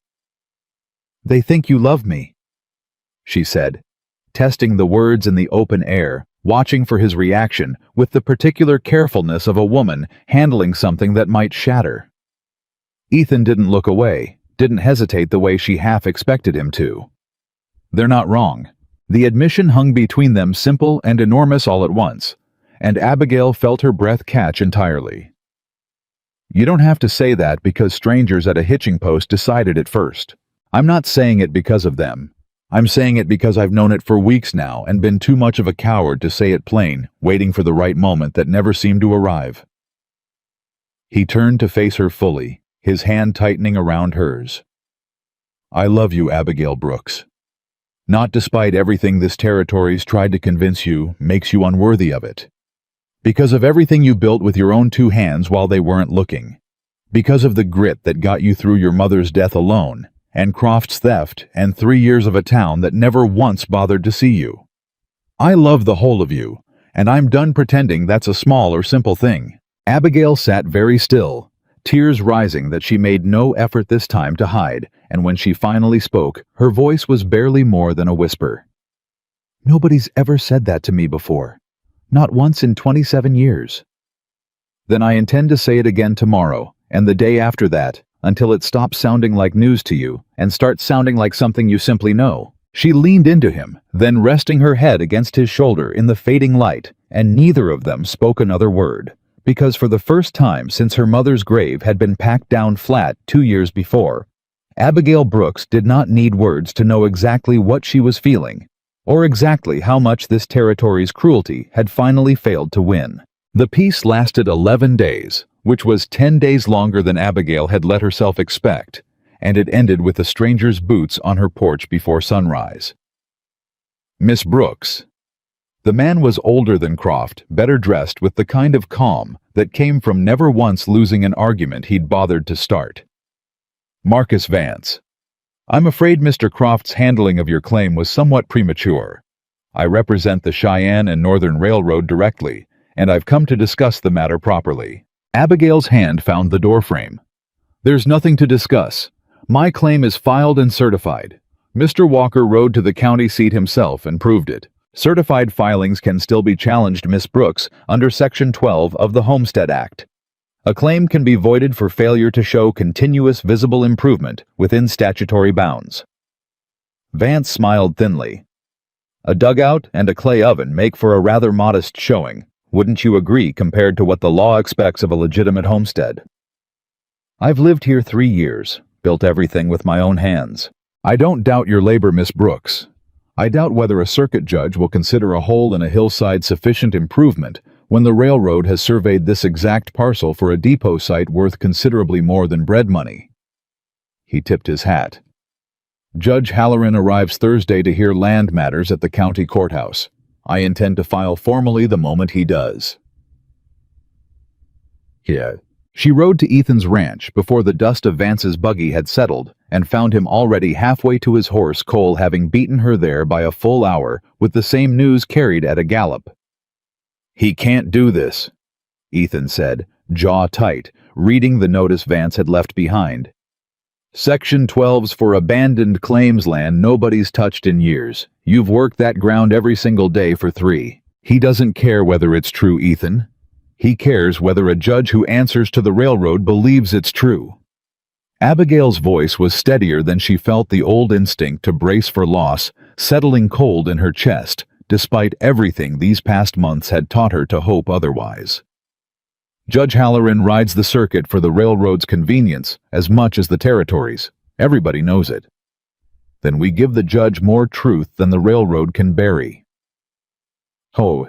Vance found Ethan alone at the feed store 2 days later, and the offer he made there was not the threat Ethan had braced for. "Mr. Walker, I understand you've built something considerable in this territory. Fair dealings, honest reputation, the kind of standing the railroad values in the men it partners with. Vance's smile was practiced reasonable. We're laying track through this valley within the year. A man with your grazing rights along the proposed route stands to earn a great deal if he's willing to be sensible about certain personal entanglements that might complicate the negotiation. Say it plain, Vance. Withdraw your support from Miss Brooks's claim. Let the depot go where the survey says it should go. In exchange, the railroad makes you its preferred supplier for every crew fed and every rail laid through this territory for the next decade. That's not a small offer, Mr. Walker. Ethan looked at him a long moment, and something in his stillness made the mercantile clerk nearby stop pretending not to listen. You're asking me to trade a woman's home for a supply contract. I'm offering you a sound business arrangement. I built my ranch on handshakes I never broke, Vance. I don't intend to start breaking them over railroad money. Ethan set down the feed sack he'd been holding unhurried. You'll get your answer from Judge Halloran Thursday, same as everybody else, and it won't be the one you're hoping for. Vance did not accept refusal as easily as Croft had. He rode out to Miller's Creek himself the following evening, alone this time, and found Abigail in her yard, tending the last of her wheat before the light failed. He did not dismount. I admire persistence, Miss Brooks. I don't admire foolishness. His voice had lost the careful courtesy of their first meeting. You could sell your improvements to the railroad tonight for a fair sum, and walk away with money in your pocket instead of a fight you're unlikely to win. Judge Halloran hears railroad matters more often than homestead disputes. I'd think carefully about which outcome you're actually gambling toward. I've already told Mr. Croft what I think of your fair sums. Croft is a clerk. I am the man who decides whether clerks keep their positions. Vance's eyes swept the dugout, the oven, the field with the cold arithmetic of a man pricing property rather than seeing a life. This is your last chance to leave with something, Miss Brooks. I'd hate to see you leave with nothing at all. Is that a threat, Mr. Vance? It's an observation. What happens between now and Thursday is entirely a matter of circumstance. He turned his horse without waiting for her answer and rode off into the gathering dusk, leaving Abigail standing in her yard with a cold certainty settling in her chest.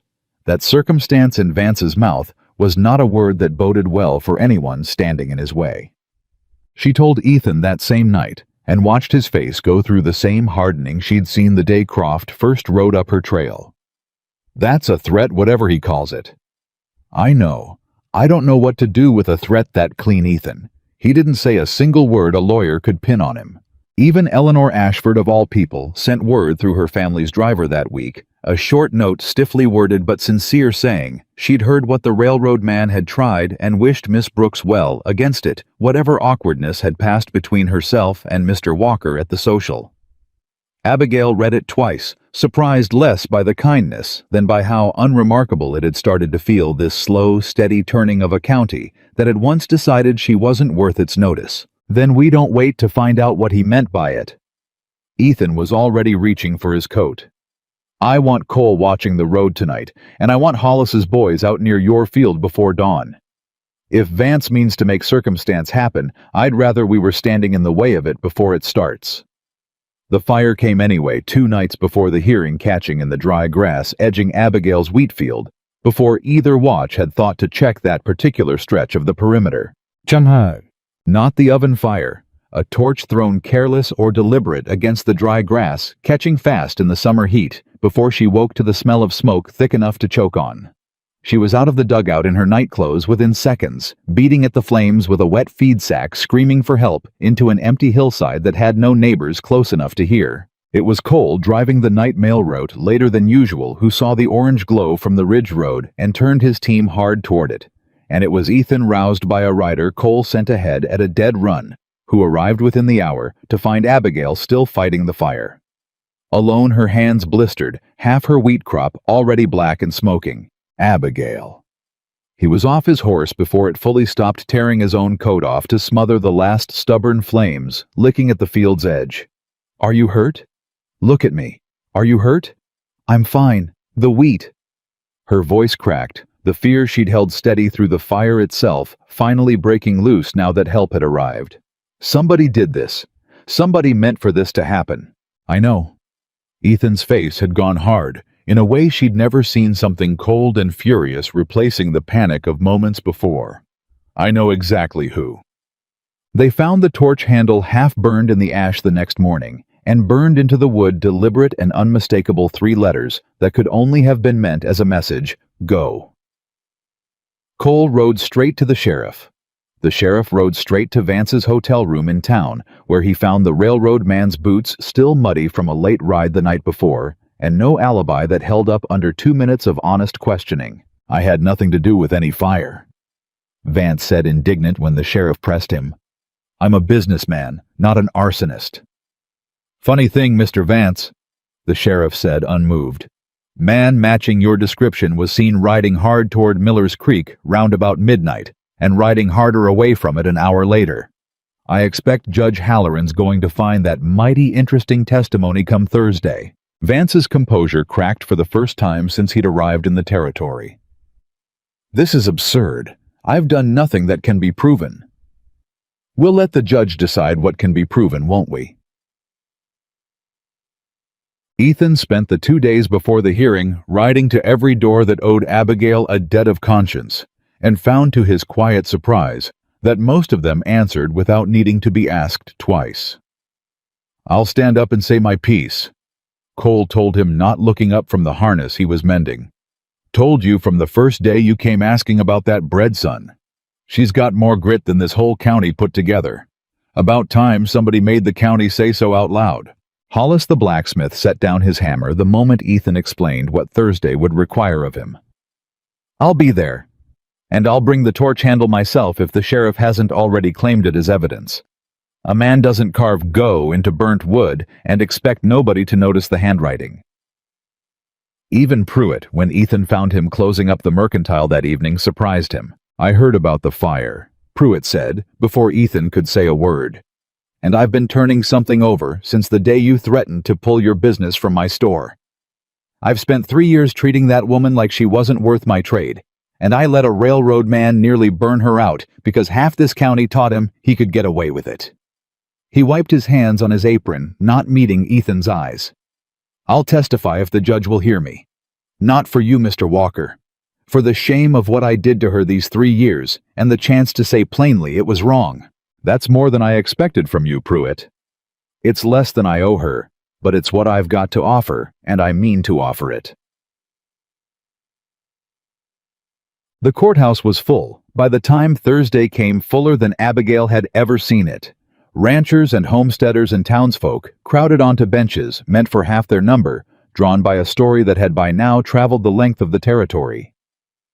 She sat beside Ethan in the front row, her scorched, bandaged hands folded tight in her lap, and tried not to look at Vance, seated across the aisle with a lawyer from Cheyenne, and an expression of confidence that hadn't quite recovered from the sheriff's questions 2 days before. Judge Halloran, a heavy-set man with tired eyes and no patience for theater, called the matter to order without ceremony. Mr. Vance, you're contesting a certified homestead claim under Section 12. Let's hear it. Vance's lawyer rose smooth and rehearsed. Your Honor, Section 12 requires continuous substantial improvement for a claim to stand valid past 3 years. What Miss Brooks has built is, by any reasonable measure, minimal a sod dugout, a single outbuilding. The railroad respectfully submits that the parcel remains functionally unimproved and therefore open to reassignment. Halloran's eyes shifted to Abigail. Miss Brooks, anything to say to that? Abigail stood, her legs unsteady beneath her, and found her voice anyway, because 3 years of building something out of nothing had taught her that fear didn't get to decide whether she spoke. Your Honor, I've lived on that land 3 years. I dug the clay for my oven myself and fired it myself. I've grown wheat on ground that grew nothing before me. I nursed my mother through her last illness there, and buried her there when no preacher in this county would ride out to help me. I don't know what the law calls substantial, but I call it my whole life, built with my own 2 hands, and I don't intend to hand it to a railroad because a man in a fine coat decided a hole in a hillside wasn't good enough for his survey. A murmur moved through the courthouse, and Halloran's expression unreadable until now softened, just slightly. "That's testimony, Miss Brooks, not evidence. Do you have documentation?" Ethan rose beside her, producing the certified filing he'd carried folded in his coat pocket for weeks. "I do, Your Honor, and I've got more than paper." What followed was not the quiet legal formality Vance had clearly expected. Cole stood first, hat in hand, and told the court plainly what he'd witnessed: 3 years running a woman alone, building a homestead from nothing, while a town that should have helped her looked away. Constance Hale rose next, testifying to Abigail's honest dealings and the bread that half the county had eaten without ever thanking her. The blacksmith Hollis described the fire personally producing the burned torch handle itself, the letters carved deliberate into the wood, passed hand to hand along the jury benches until every man in the room had seen it plain. Even Louise Garrity stood her husband beside her, looking deeply uncomfortable, but saying nothing to stop her, and spoke of the apology she'd owed Abigail and the character she'd finally taken the trouble to see. "Your Honor," Louise said, her voice carrying clear across the crowded room, "I spent 3 years believing this town's cruelest gossip about a woman I'd never once bothered to meet. I'm ashamed of that now. Whatever the law says about dugouts and outbuildings, I can tell you plainly what every soul in this county already knows in their heart. Abigail Brooks earned that land 100 times over, and there isn't a person in this room who's worked harder for less thanks." Pruitt stood next, and a ripple of surprise moved through the courtroom at the sight of him, hat twisted nervously in his hands. "Your Honor, I turned that woman away from my store not 2 months back over nothing but my own cowardice. I'd like the record to show that whatever this railroad's lawyer says about her claim being unimproved, she built a business good enough that half this county's men were sneaking bites of her bread at the cattle auction without even knowing whose hands made it. That's not a woman who's done nothing with her land. That's a woman this whole territory owes an apology." Whitfield, the young bank clerk, testified last, his voice shaking with nerves but steady in its content that Vance had specifically requested to review county filings the month before Croft's first visit, that the timing was no coincidence, that the railroad's interest in the parcel had begun the moment survey maps marked it valuable rather than worthless. By the time the last witness sat down, Vance's lawyer had stopped taking notes, and Vance himself sat with his jaw clenched tight enough to show the muscle working beneath his skin. Judge Halloran did not deliberate long. Section 12 exists to reclaim genuinely abandoned land. Mr. Vance not to strip a working homestead from a woman because a railroad decided after 3 years of silence that her parcel suddenly interests them. He set down his gavel with a finality that rang through the courtroom. "Miss Brooks's claim stands fully and permanently. And given the testimony regarding a fire set on her property 2 nights before this hearing, I'm ordering the territorial marshal to open a formal investigation into your conduct, Mr. Vance, and that of your associate, Mr. Croft. I'd suggest you retain a different kind of lawyer for that matter." The courtroom broke into sound. Not the polite murmur of formal proceedings, but something closer to a cheer. Ranchers and homesteaders on their feet, and Abigail sat frozen for a moment, amid the noise, unable to fully believe that 3 years of quiet endurance had ended in a room full of people finally loudly on her side. Vance rose, stiffly gathered his papers without a word, and walked out through a courthouse that had turned almost entirely against him. He did not look at Ethan on his way past. He did not need to. The look Ethan gave him said everything necessary. The marshal caught up with Croft outside the hotel that same afternoon, and within the week, word came back through Cole's mail route that both men had been quietly released from the railroad's employ and ordered by the territorial court to make restitution for the burned field. Their names now carrying a weight in Cheyenne's business circles that no amount of smooth talk would easily undo. Garrity found Ethan outside the courthouse steps, and for the first time since the whole ordeal began, there was no stiffness in the older man's posture, no careful diplomacy, hiding a harder judgment underneath. "I owe you an apology," Garrity said, "and Miss Brooks a considerably larger one." "You don't owe me anything, Garrity. I do. I spent a month telling you that woman would ruin your standing in this territory." Garrity glanced toward Abigail, who stood surrounded by well-wishers she'd never expected in her life. Louise's arm looped through hers like they'd been friends for years instead of days. Watching what just happened in there, I'd say it's the opposite that's true. She's built more real standing in 3 years of honest work than half this county's managed in a lifetime of easy living. I was wrong about her son, and I was wrong to push you toward a match that never once made sense next to what you'd already found. I appreciate you saying so. I mean to say more than that if you'll let me. Garrity extended his hand, an old rancher's gesture that meant more in this territory than any written apology could. You'll both have my support going forward, whatever that's worth to you. Ethan shook his hand. It's worth a good deal, Garrity. Thank you. Constance Hale opened the boarding house dining room that evening without being asked, setting out what coffee and pie she had on hand for anyone who cared to stop by. And by dusk, half the courtroom crowd had drifted through her doors. Not for the food, though nobody turned it away, but for the simple, unfamiliar pleasure of celebrating something together instead of whispering about it apart. Never thought I'd see this town gather round Abigail Brooks for anything but gossip, Cole said, easing into a chair with the satisfaction of a man who'd waited 3 years to say it. Neither did I, Constance admitted, pouring coffee for anyone who held out a cup. I've lived here a long time, Cole. I've watched this territory turn its back on plenty of folks who deserved better. I can't say I ever expected to watch it turn around and make amends. Hollis raised his cup in Abigail's direction from across the room, and she felt the old instinct to look away, to make herself smaller under attention she wasn't accustomed to receiving before she caught Ethan's eye, and let herself instead simply nod back. It was a small thing, that nod, but it cost her something to offer it plainly, instead of ducking her head the way 3 years of practiced invisibility had taught her, and she felt lighter for the effort the moment it was done. Even Pruitt lingered near the doorway, hat in hand, until Abigail crossed the room to him herself. Thank you for what you said today, Mr. Pruitt. I don't deserve your thanks, Miss Brooks. I deserve your anger 3 years running, and you've never once given me the satisfaction of it.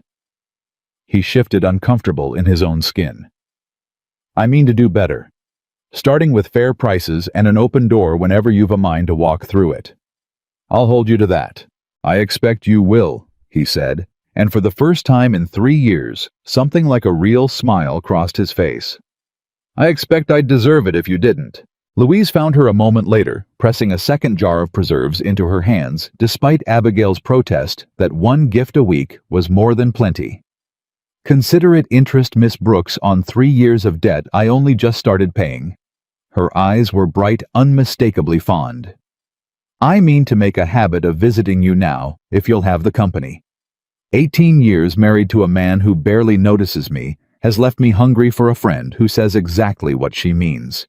I'd like that, Abigail said, and found to her own quiet surprise that she meant it entirely. The courthouse steps had mostly cleared by the time Ethan found Abigail alone, at last sitting on the low stone wall at the edge of the yard, her bandaged hands resting in her lap, staring at nothing in particular with an expression somewhere between exhaustion and disbelief. You did that, he said, sitting down beside her. Every word of it. I've never seen a courtroom go that quiet for anybody. I didn't do it alone. Cole spoke. Constance spoke. Louise stood up in front of her own husband and half the county and told the truth. Even Pruitt found the nerve after 3 years of pretending I wasn't worth his notice. Abigail shook her head slowly. 3 years, Ethan. 3 years I told myself nobody in this territory would ever stand up for me, and today, half of them did in the one room where it mattered most. That's what happens when the truth finally gets a fair hearing instead of a town's worst gossip. It's more than that. She turned to look at him fully, something fierce and clear in her eyes that hadn't been there even during their quietest evenings together. You gave me that hearing, Ethan. You rode to the county seat the first time Croft came sniffing around, and you never once stopped fighting, since even when it cost you a bank's confidence and a mercantile owner's goodwill and nearly your own reputation in this territory. I don't know how to thank a man for something that size. You don't need to thank me. I told you once I don't do these things expecting a debt paid back. He took her bandaged hand carefully in his, mindful of the burns still healing beneath the wrapping. I did it because somewhere along the way, watching you build a life out of nothing, while this whole territory looked away, I stopped being able to imagine my own life without you standing in the middle of it. Abigail's breath caught the courtyard noise around them, fading to something distant and unimportant. Say that again, she whispered. Say it plain so I know I heard you right. Ethan turned fully to face her, his hand tightening around hers, and when he spoke, his voice carried clear enough that the handful of townsfolk still lingering nearby went quiet to listen, no longer pretending not to. I love you, Abigail Brooks.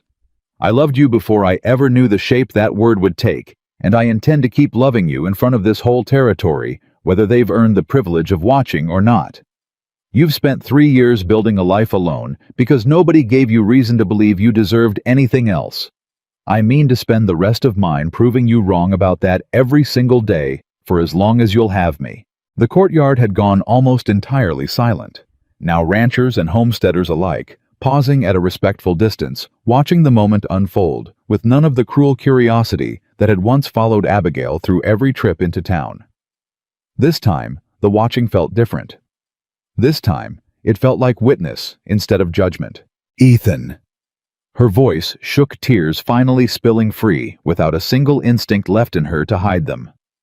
3 years ago, I buried my mother alone and told myself I'd never let this town see me want anything again. I don't know how to undo that kind of promise to myself. You don't have to undo it alone.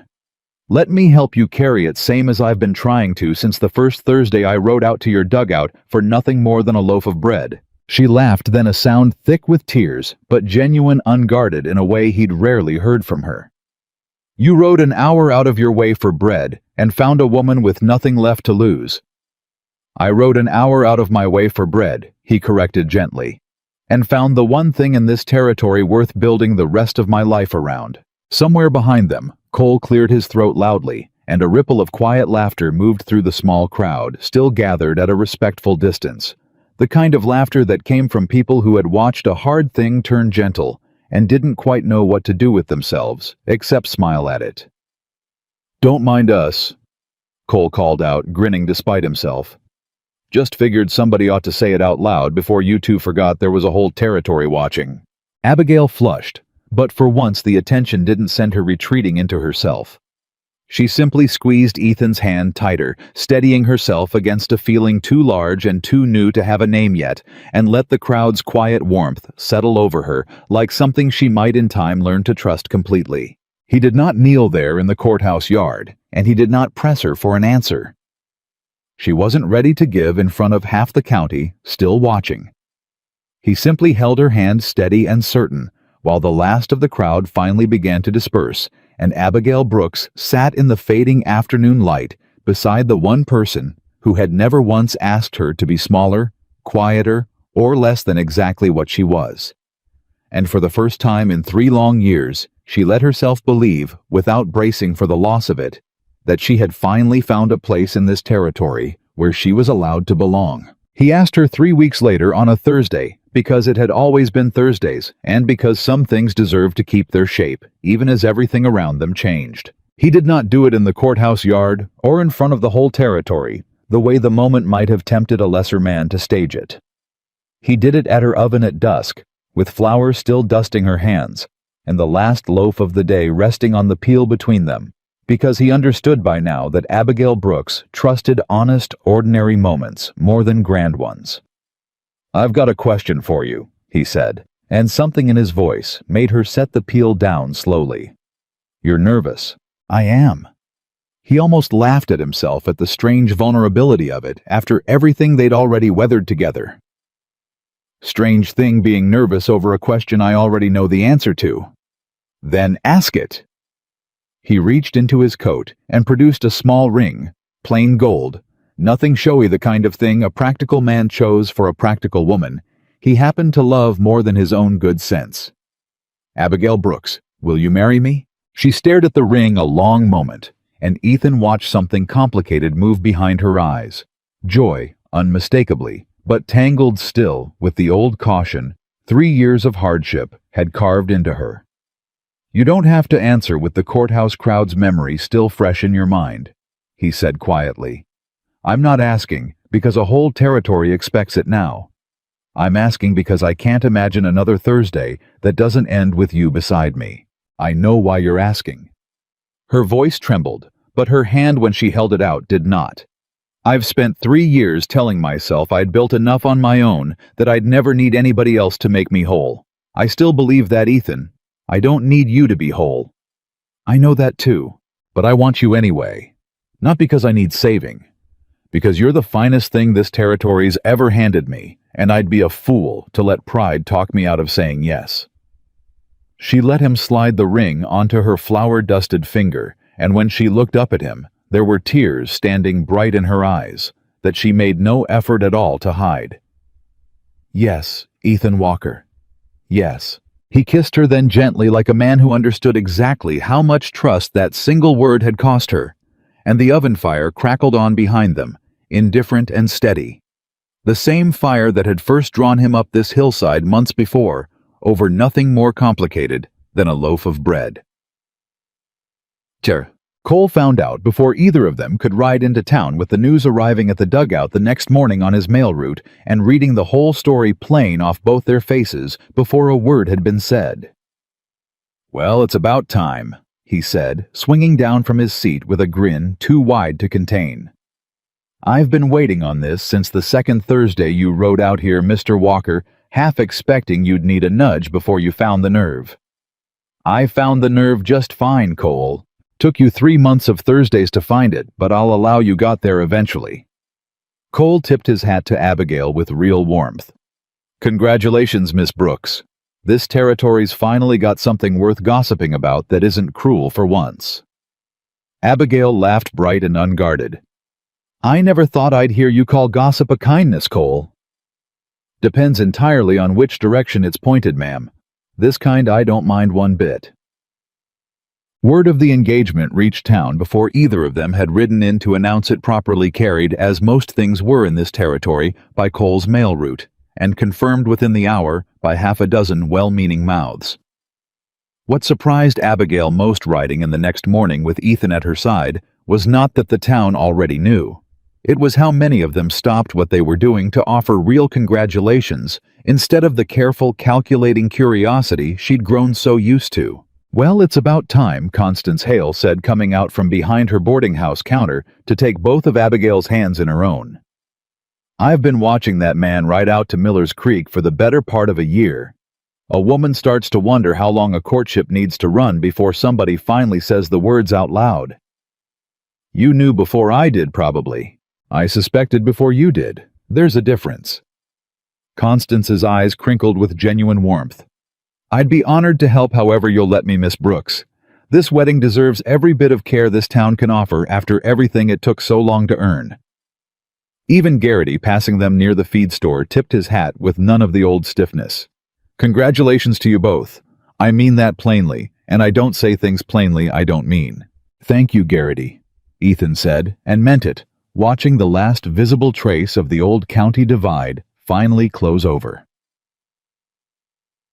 Louise insisted on hosting a proper celebration the following Saturday. And though Abigail balked at first, uncomfortable, still with attention that wasn't tangled up in judgment, she found herself standing in the Garrity's own barn that evening, surrounded by lantern light and fiddle music and faces that had once looked past her without seeing her at all, unable to summon the old instinct to shrink from it. "You look like a woman waiting for the other boot to drop," Louise observed, pressing a cup of cider into her hands. "Old habit. Understandable one given what this county's put you through. But I'd ask you to try setting it down tonight, if only for an evening." Louise glanced toward Ethan, who stood near the barn doors, deep in conversation with Garrity. Something easy and unguarded in his posture that hadn't been there the last time these two men had spoken in this same barn. "You've earned a night where nobody in this room is waiting to see you fail." Garrity himself found her later standing a little apart from the dancing, and there was nothing left of the stiff disapproval he'd once worn like armor against her. "I've been turning something over since the hearing, Miss Brooks. I told Ethan once that a woman built the way you're built would never be received in polite company. He shook his head slowly, something like genuine shame in his expression. I've never been more wrong about anything in my life, and I don't say that lightly. You've built more real character in 3 years than most folks manage in a lifetime, and I'm ashamed it took a courtroom to make me see it. Thank you for saying so, Mr. Garrity. It's the least I owe you. If it's not too forward, I'd be glad to see you and Ethan at my table more often once you're married. My wife tells me your friendship means a great deal to her, and I've learned this past year not to argue with Louise when she's found something worth keeping. But not every shadow from the past months had fully lifted, and it was Whitfield arriving at Ethan's ranch a week later with a letter bearing the Cheyenne Bank seal, who reminded them both that some fights required a final word before they could be considered truly finished. The banks asked me to deliver this personally, Whitfield said, clearly uncomfortable with the errand. I want you to know before you open it, Mr. Walker, that I argued against it. But the men in Cheyenne wanted their position stated plainly, given the scandal that touched Vance's name after the hearing. Ethan read the letter with Abigail standing close beside him, her hand finding his without either of them needing to discuss why. We regret any distress caused by our earlier correspondence regarding your personal associations, the letter read, and formally withdraw all prior concerns. Given the outcome of recent proceedings and the character demonstrated by Miss Brooks throughout this institution, considers the matter closed and welcomes the opportunity to support any future endeavors, including the expansion of your ranching operation or any new business ventures you may wish to pursue. They're apologizing, Abigail said, disbelief coloring her voice. The same bank that threatened to pull your credit over me. Money remembers who wins, even when pride's slow to admit it. Ethan folded the letter, something wry in his expression. I don't much care for apologies that only arrive once the winds change direction. But I'll take it if it means Cheyenne stops sending letters about my personal life. Whitfield cleared his throat. For what it's worth, sir, I'm glad it turned out the way it did. I've thought about that first letter more than I'd like to admit. Didn't sit right with me then, and I'm glad I don't have to pretend it did any longer. It was Abigail herself who raised the subject of the bakery 3 days after the bank's letter arrived, standing in her yard and looking at the modest clay oven that had carried her through 3 years of hardship with an expression Ethan hadn't quite seen on her before.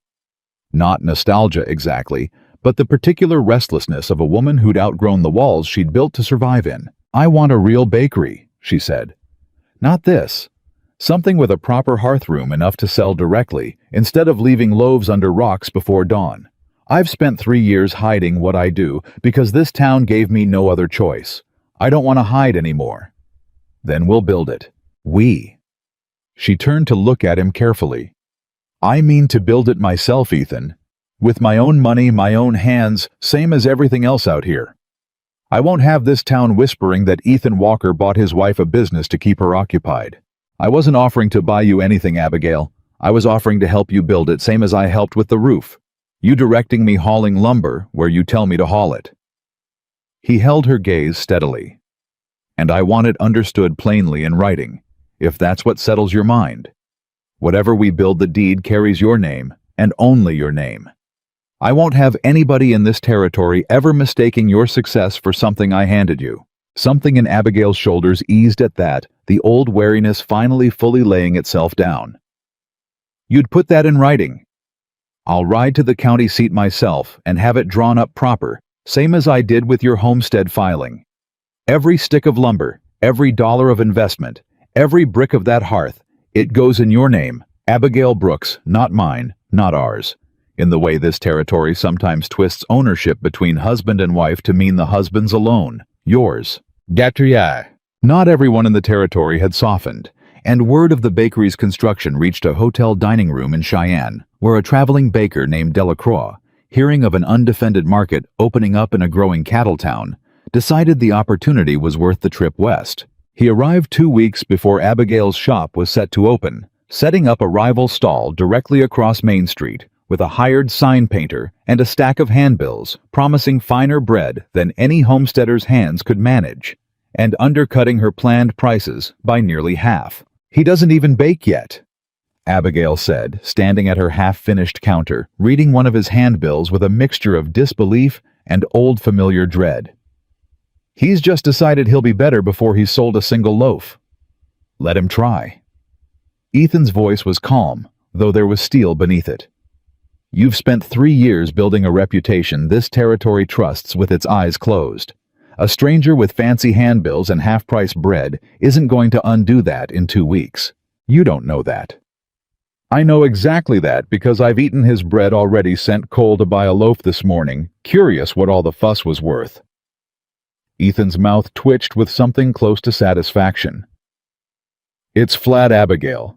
Dense as a brick and twice as dry.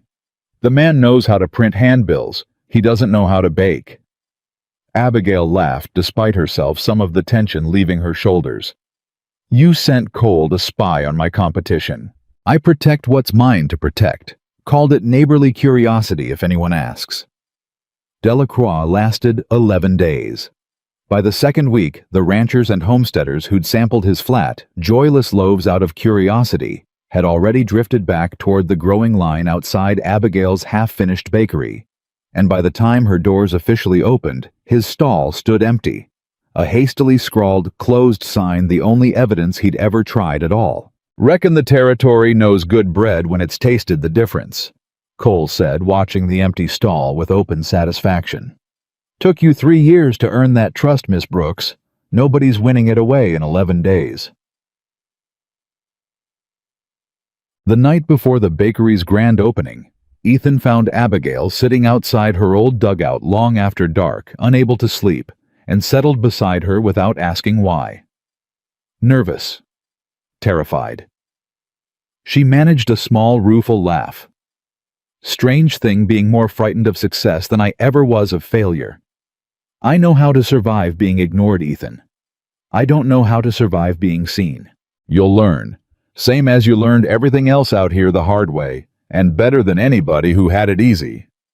He was quiet a moment, turning something over in his mind before he spoke again. My father would have liked you, I think. He never got the chance most men deserve to build something that lasted.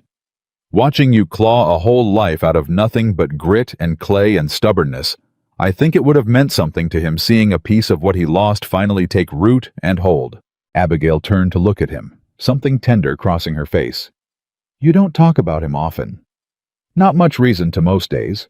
But tomorrow, watching you open those doors with your name over them, legal and permanent and beyond any railroad's reach, I think that's exactly the kind of justice he never got to see for himself. I mean to see it for both of us. She took his hand quiet, and they sat together beneath the stars a long while, neither needing to fill the silence with anything more than the simple comfort of being understood. They chose a lot on Main Street itself in full view of the mercantile and the boarding house, and every storefront that had once made it plain a woman like her wasn't welcome behind their counters. And the building of it became, over the following month, something the whole county seemed determined to take part in. Hollis forged the iron fittings for the new hearth at half his usual price, waving off Abigail's protest with a gruff insistence that some debts weren't meant to be repaid in coin. Cole hauled lumber on his mail runs whenever his route passed close enough to make the detour worthwhile. Louise organized a work party of ranch wives who showed up one Saturday morning with baskets of food and offers of labor. Neither Abigail nor Ethan had thought to ask for whitewashing walls and hanging shutters with the cheerful, practical energy of women glad to finally have a project worth their genuine enthusiasm. Even Pruitt contributed quietly and without ceremony, delivering flour and sugar at cost for the first month of business, a gesture he made without comment, and Abigail accepted without making him explain it further than the apology he'd already given in open court. I never thought I'd see this street build something for me instead of around me, Abigail admitted one afternoon, standing in the half-finished bakery and watching Louise argue cheerfully with Hollis over the placement of a display shelf. That's what happens when the truth finally outruns 3 years of ugly gossip, Ethan said, setting down a stack of shingles. Takes time, but it catches up eventually, same as it did in that courthouse.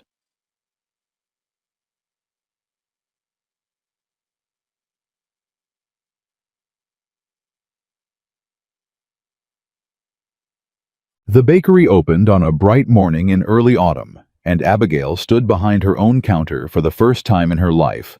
Flour-dusted apron clean and pressed the smell of fresh bread, filling a shop with her name, Brooks's Bakery, painted plain and proud above the door. The line stretched down Main Street before the sun had fully cleared the ridge ranchers and homesteaders and townsfolk alike. Some out of genuine hunger for bread they'd already come to love. Blind, some simply curious to finally meet the woman whose hands had made it. And more than a few come specifically to make amends. They hadn't found the courage to offer any sooner. Never thought I'd pay full price for something I used to steal free off a chuck wagon. One of the ranch hands from the original cattle auction admitted, grinning as he counted coins into her hand. I never thought I'd sell it to you honest instead of leaving it under a rock at 4 a.m, Abigail said, and the two of them laughed together with an ease that would have seemed impossible a year before. An older homesteader woman, one Abigail recognized vaguely from the mercantile, though they'd never once exchanged more than a nod, lingered at the counter after her purchase. I want you to know, Miss Brooks, I never once joined in the ugly talk about you these past years. I didn't stand up against it either, and that's its own kind of failing. I'm sorry for the silence if it's worth anything now. It's worth a great deal, actually, Abigail said and meant it. Silence can be unlearned, same as cruelty can. Thank you for saying so. Eleanor Ashford came by mid-morning, unexpected and a little uncertain, standing at the edge of the line until Abigail waved her forward. I wanted to apologize, Eleanor said once she'd reached the counter, for whatever part I played in that whole ugly business at the social. I didn't know you then. I'm not sure I gave myself the chance to. You don't owe me an apology, Miss Ashford. You didn't do anything but exist at a party your friends orchestrated. Maybe not. But I've thought since about how easy it was for this whole county to talk about a woman it had never bothered to meet, myself included. Eleanor managed a small, genuine smile. Your bread's remarkable, by the way. I understand now exactly what all the fuss was about. By mid-afternoon, every loaf Abigail had baked that morning stood sold, and she found herself for the first time in longer than she could remember, turning customers away, not out of fear or hiding, but simply because demand had outpaced what one woman's two hands could manage before sunrise. I'll need to bake twice as much tomorrow, she told Ethan, breathless with something that felt entirely unfamiliar and entirely wonderful. I sold out by 2 o'clock, Ethan. 2 o'clock. Then we'll figure out how to get you the hands to manage it. Hire help if it comes to that. This is only the beginning of what this bakery's going to become. That evening, after the last customer had gone and the shop stood quiet in the fading light, Ethan found Abigail standing behind her own counter, running her hand slowly along the smooth wood as though she still couldn't quite believe it belonged to her. Good first day. Good first day. She looked up at him, something soft and disbelieving in her expression. I sold every loaf I baked, Ethan. Every single one to people who paid full price and thanked me by name. You earned every cent of it. I know I did. That's not what's strange to me. She came around the counter, taking his hands in hers. What's strange is standing in a shop with my own name over the door on a street that spent 3 years pretending I didn't exist, and feeling like I finally belong somewhere, instead of just surviving somewhere. You do belong here. You always did. It just took this whole territory an embarrassingly long time to catch up to what I saw the first Thursday I rode out to your dugout. Abigail smiled, and for the first time since her mother's death, the smile reached all the way to her eyes, without a single trace of guardedness holding it back. Come by tomorrow, she said. Early, before the line starts. I want you to be the first to taste whatever I bake in my own oven, same as you were the first to ask who made the bread that started all this. I wouldn't miss it for anything. Psay. The county judge finalized the bakery's deed the following week, exactly as Ethan had promised, every legal word of it, in Abigail Brooks's name alone, her signature, the only one required her ownership beyond any future dispute a railroad man or a jealous rival might ever try to raise again. She kept the document folded carefully alongside her original homestead filing, 2 pieces of paper that together told the whole of what 3 years of grit and one honest man's persistence had finally built. The clerk who drew up the papers, the same one who'd once helped Ethan prove Croft's theft, remarked that he'd rarely seen a deed filed so cleanly. Every clause plain and unambiguous, nothing left to future interpretation or dispute.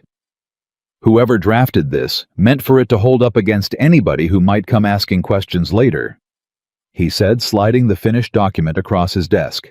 That was the intention, Ethan said simply, and Abigail standing beside him understood exactly how much care that plainness represented. Ethan watched her file them away that evening, tucked safe in the small wooden box she'd once used to hold nothing but her mother's few remaining letters, and understood watching her hands move with the same careful reverence she gave everything she'd built herself, that this was not merely a business secured or a claim protected.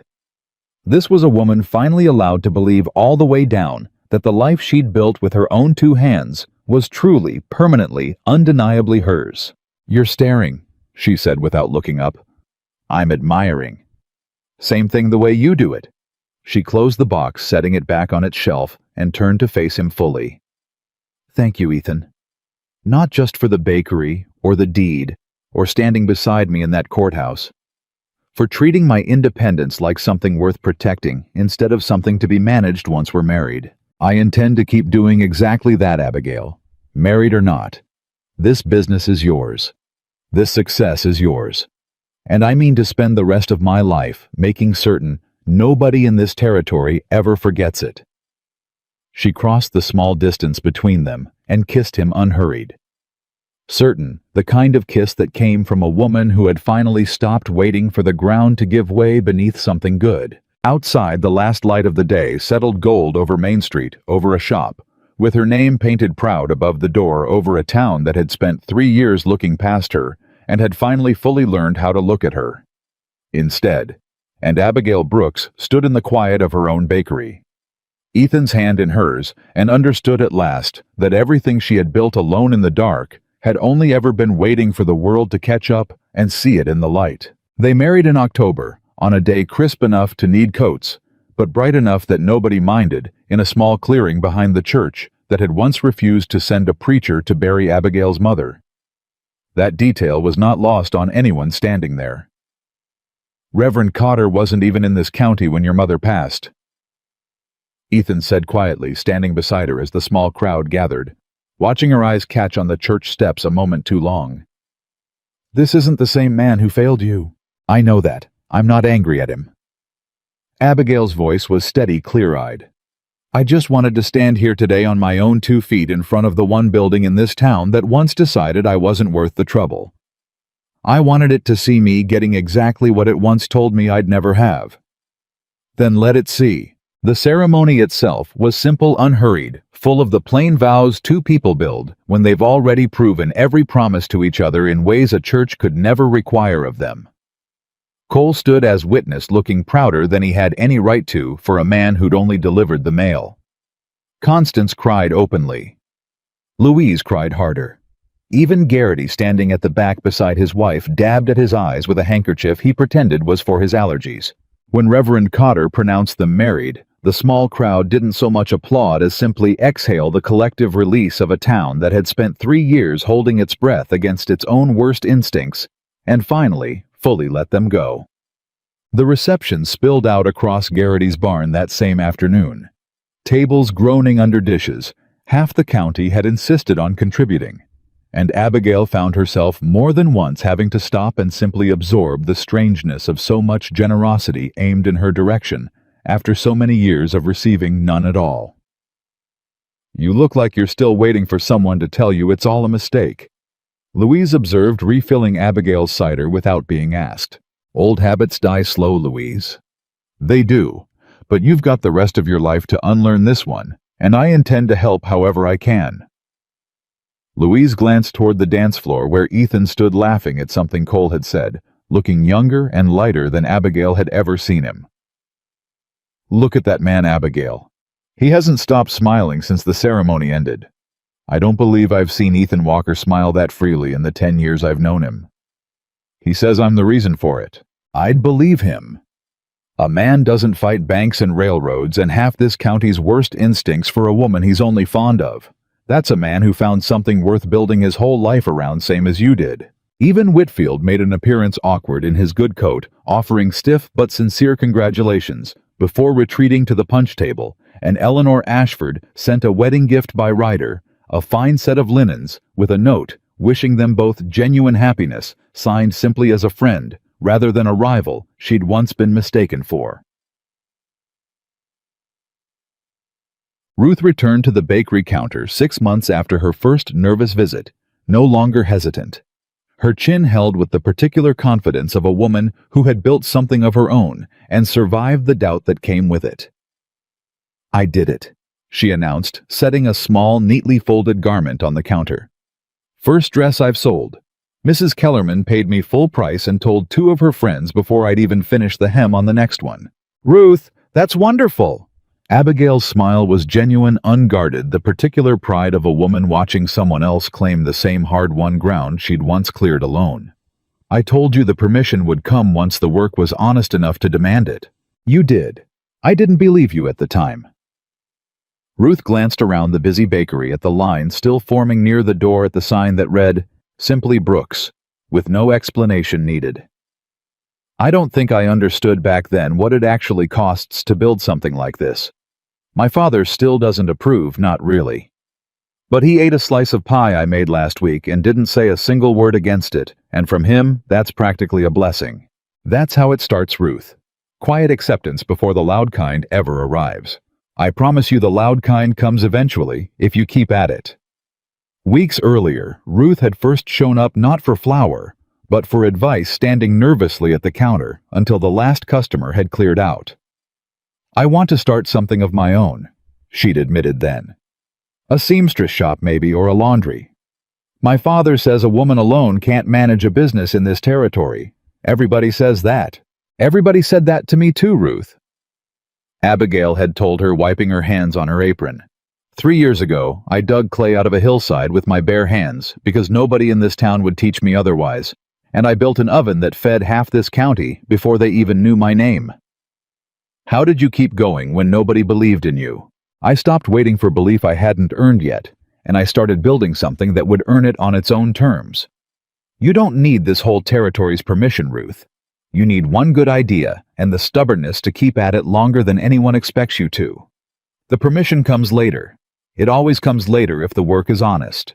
Ruth had left that morning with a small bag of flour and a great deal more courage than she'd walked in with, and she was not the last young woman to find her way to Abigail's counter over the months that followed, not merely for bread, but for the particular reassurance of a woman who had built something real out of nothing, while an entire county insisted it couldn't be done.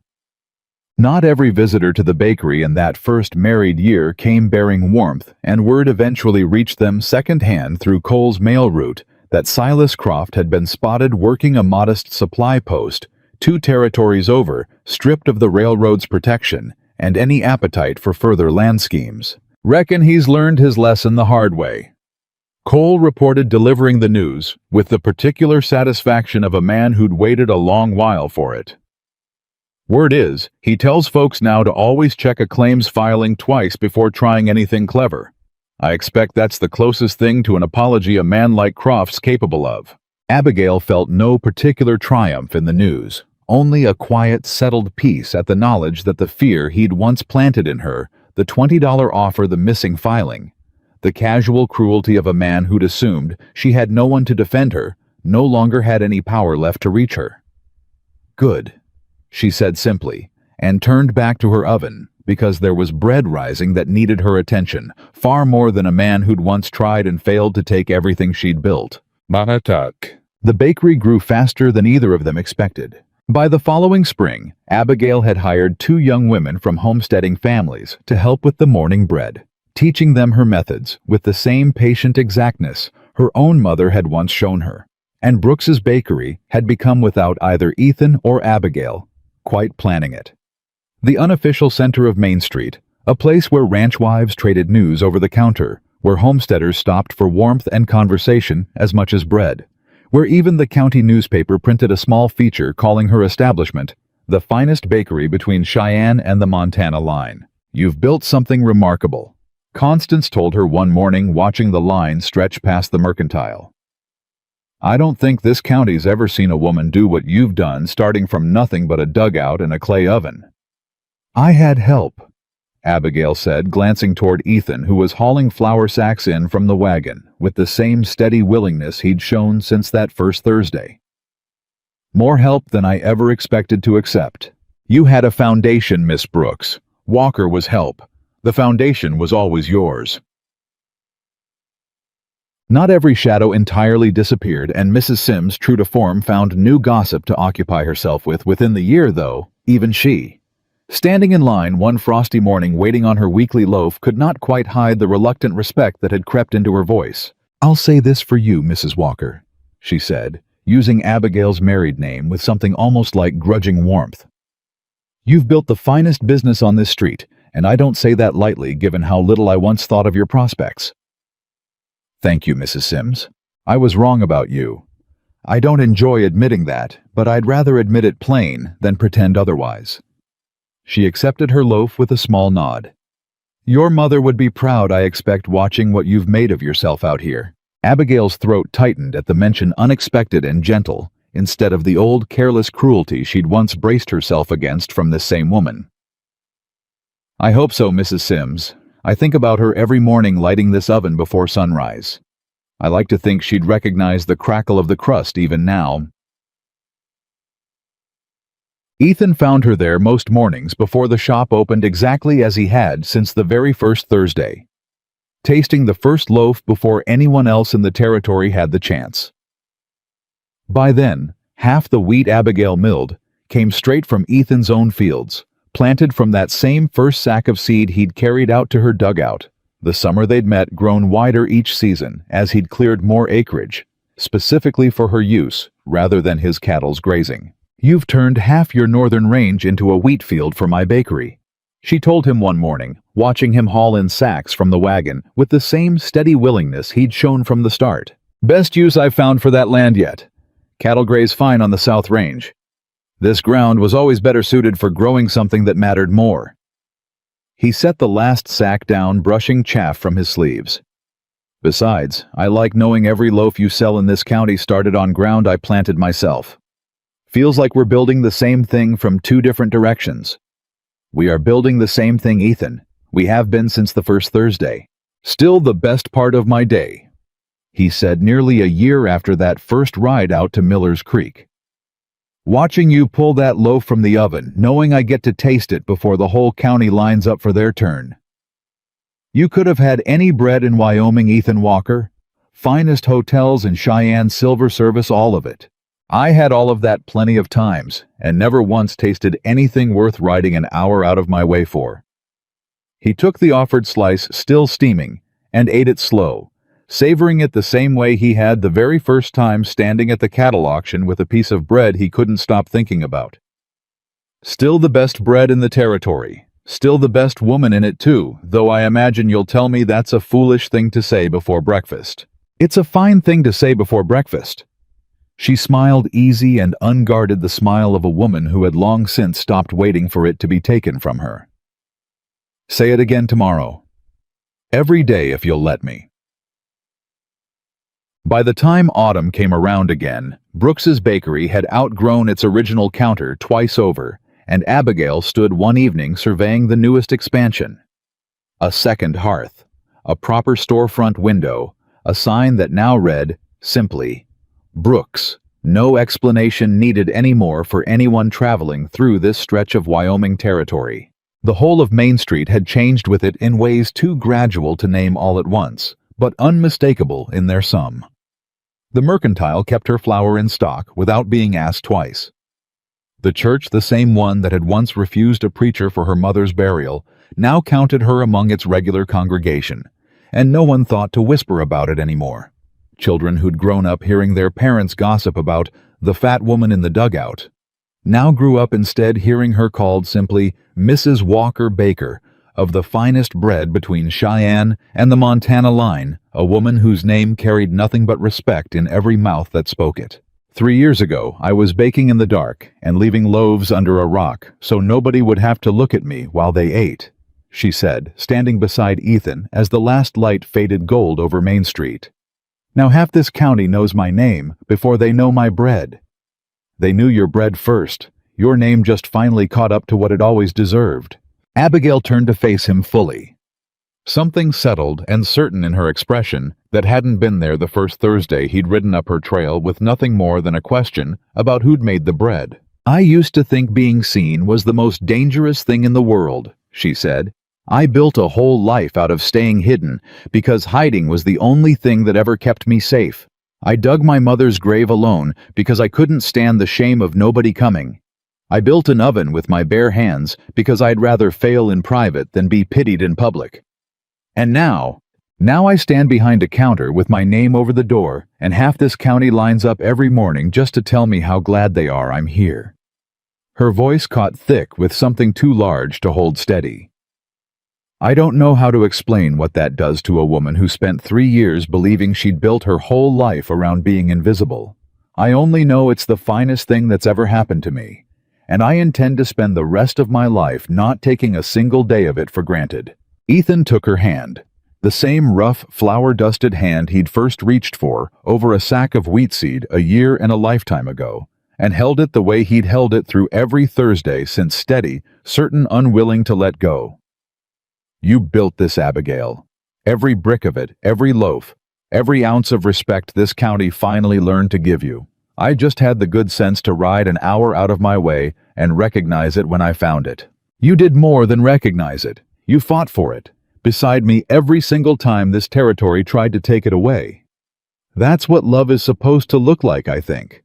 Not rescuing somebody who never needed rescuing. Just standing close enough to make sure the world finally sees what was there all along." She leaned into him.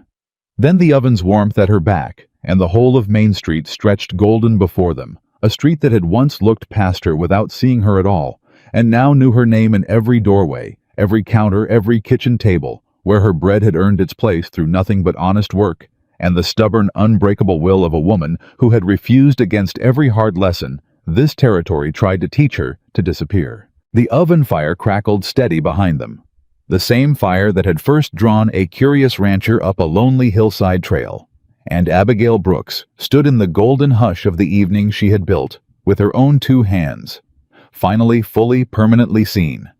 Not because the world had finally decided to notice her, but because she had never once stopped building something worth noticing loaf by loaf, day by day, until an entire territory had no choice left but to look. She had buried her mother alone at dawn and promised herself she would carry nothing forward but grief. She had carried so much more than that. She had carried herself whole and unbroken into a life nobody thought she deserved, and everybody now envied, and there was no ledger in this territory, no railroad, no gossip, no cruelty dressed up as concern that could ever again convince her she was anything less than exactly enough. Wyoming Territory had spent 3 long years teaching Abigail Brooks that invisibility was the price of survival that a woman built. The way she was built should expect nothing from the world but its indifference at best and its cruelty at worst. She had proven loaf by loaf, hearth by hearth, one honest Thursday at a time, that the territory had been wrong about her from the very first day it decided not to bother learning her name. She was Abigail Walker, now baker and wife and builder of a life entirely her own, and she would never again let anyone, not a banker, not a land agent, not a whispering churchwoman, not even her own old fears, tell her she was anything other than exactly, permanently, unshakably home.